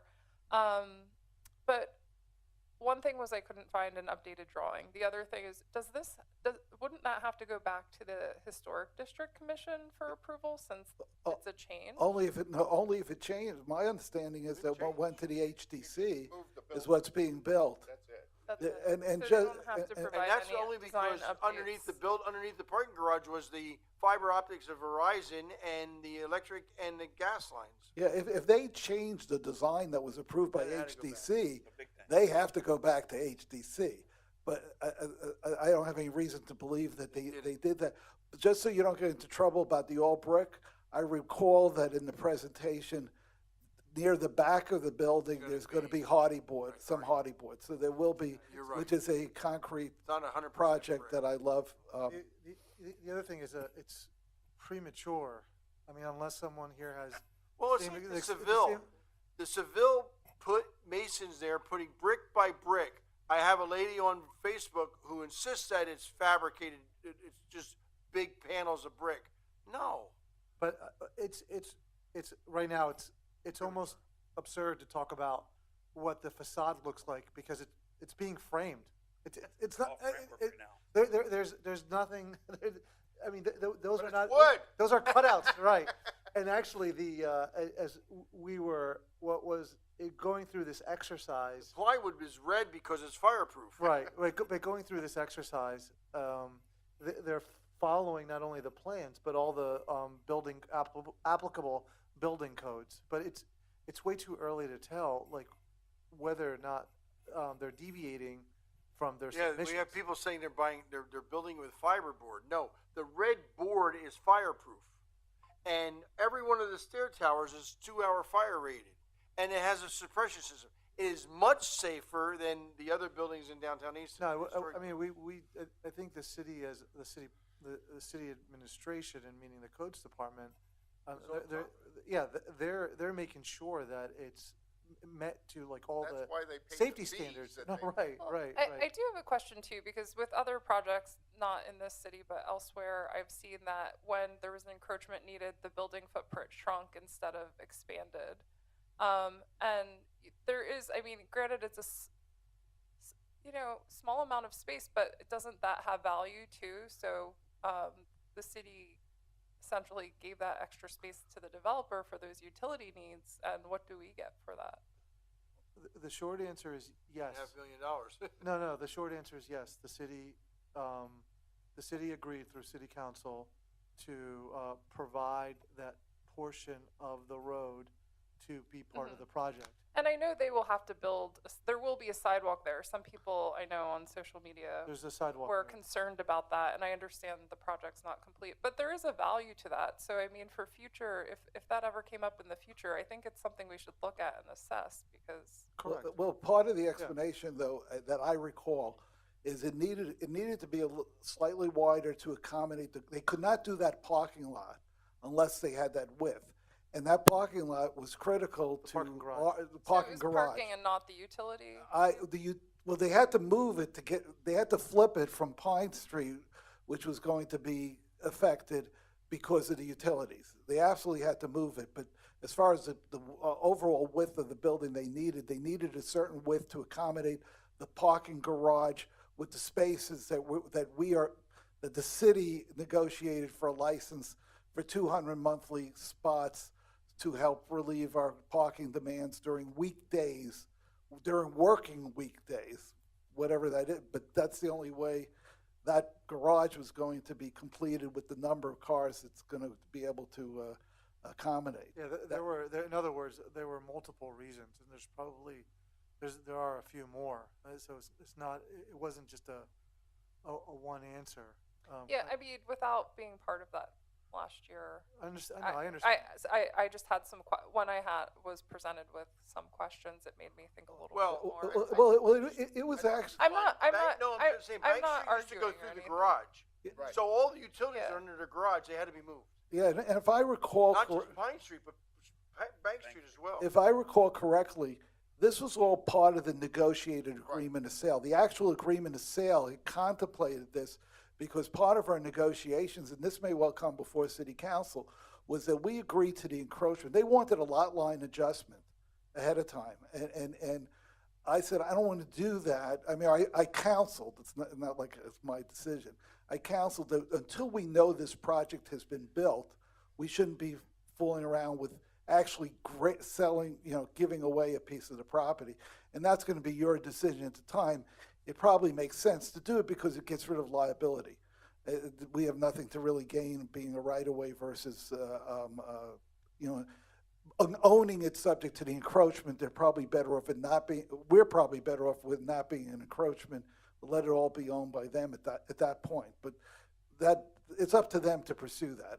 I just didn't want to do it until we knew we had a project there because we always had a reverter right in our agreement of sale if they did not develop it. Yeah, so in summary, there were a lot of discussions, and because the acquisition process went through a very public RFP. I mean, this was fairly open for a long time, so it's not surprising. But I guess what is surprising, because it's such a prominent structure, is that when it moves from conceptual plans to an actual physical structure, and then you start asking questions. Oh, why is that moved, or why is that like that? Yeah, but I do think, to be fair, with some comments, the design that's being touted everywhere, you start looking at it and I understand the concerns. but That's all I'm saying. I understand the concerns too. However, I've been in the building business, and I can't tell Me you. too. I can't. Okay, No, then, different side. then all right. Well then, but from building actual like structures, I can tell you right now, there's no way I can tell you what if the colors are deviating from their actual. Oh no, I plans. mean, but it's There's no- also, I mean, I think, The material and colors you cannot distinguish right now. Oh at all. no, I'm not Walk arguing around the other that. side of the building. I Except for the think other side of the that building. it is the That's right. design of where the sidewalk and where the building lies versus what Yeah. the drawings that are being circulated and Well, what I was mean, in the news. When the concrete walls went up, we had people saying, how, you know. Yeah, I know that there are Yeah, always it's a- commentary no matter what happens, but You you should know, know. But it's commentary by people who should know. Yeah. I'm asking They're some of lawyers these and questions for architects. my own education as Okay. well. Oh, okay. The one thing I would say, and I've told other council members this too, because the media put something in the news, never say that's the actual photo. No, I was digging through. And I appreciate Dwayne's assistance. He sent me Perfect. last year's the ordinance from April of last year, and that cleared up some of it. But I had some other questions. Like I would have probably thought initially that it should have gone to the historic board, but It did. It did. it did. It was started with a 17-member residents, 17 residents from the community. No, the And then encroachment. the- Like because what I thought that would Encroachment be Oh, an the updated encroachment. design. Sorry. The encroachment doesn't have to go through. It's not supposed to. Yeah. But Historic wouldn't district that is just update the strictly- design? So that's the only question I have with that. And I'm just trying to figure out what the process is in these cases. Educate me. I'm not. I don't Because think wouldn't that update the design? So I was against it until Verizon came and said they weren't moving their fiber optics. I was against it because it doesn't affect Pine Street as much as it affects Ferry Street because the building line is no longer the same. Okay. This building sits out 10 feet more than the dry cleaner and the secondhand store. Oh, okay. I And the understand. barber shop. I understand the question. You're asking if the adjustments were made because initially they were going to go on Pine Street, not Ferry Street. Right. So that was the discussion. And And then when the utilities were discovered, and that was during the due diligence period, the suggestion was made to shift it. by Stephen. Yeah, well, Borowski. it was suggested, but then there had to be an appetite from council because administration can't just make that change. So then that was presented to council. Now, what you're asking, Councilwoman, is whether or not that if initially the developer went to the HDC with the first plan, and perhaps when the building was shifted, was that was that shift presented The with its encroachment design elevation? update. It was Yeah. presented. I When don't they remember. I don't presented know. it to the HCC, they were already 10 feet to the south.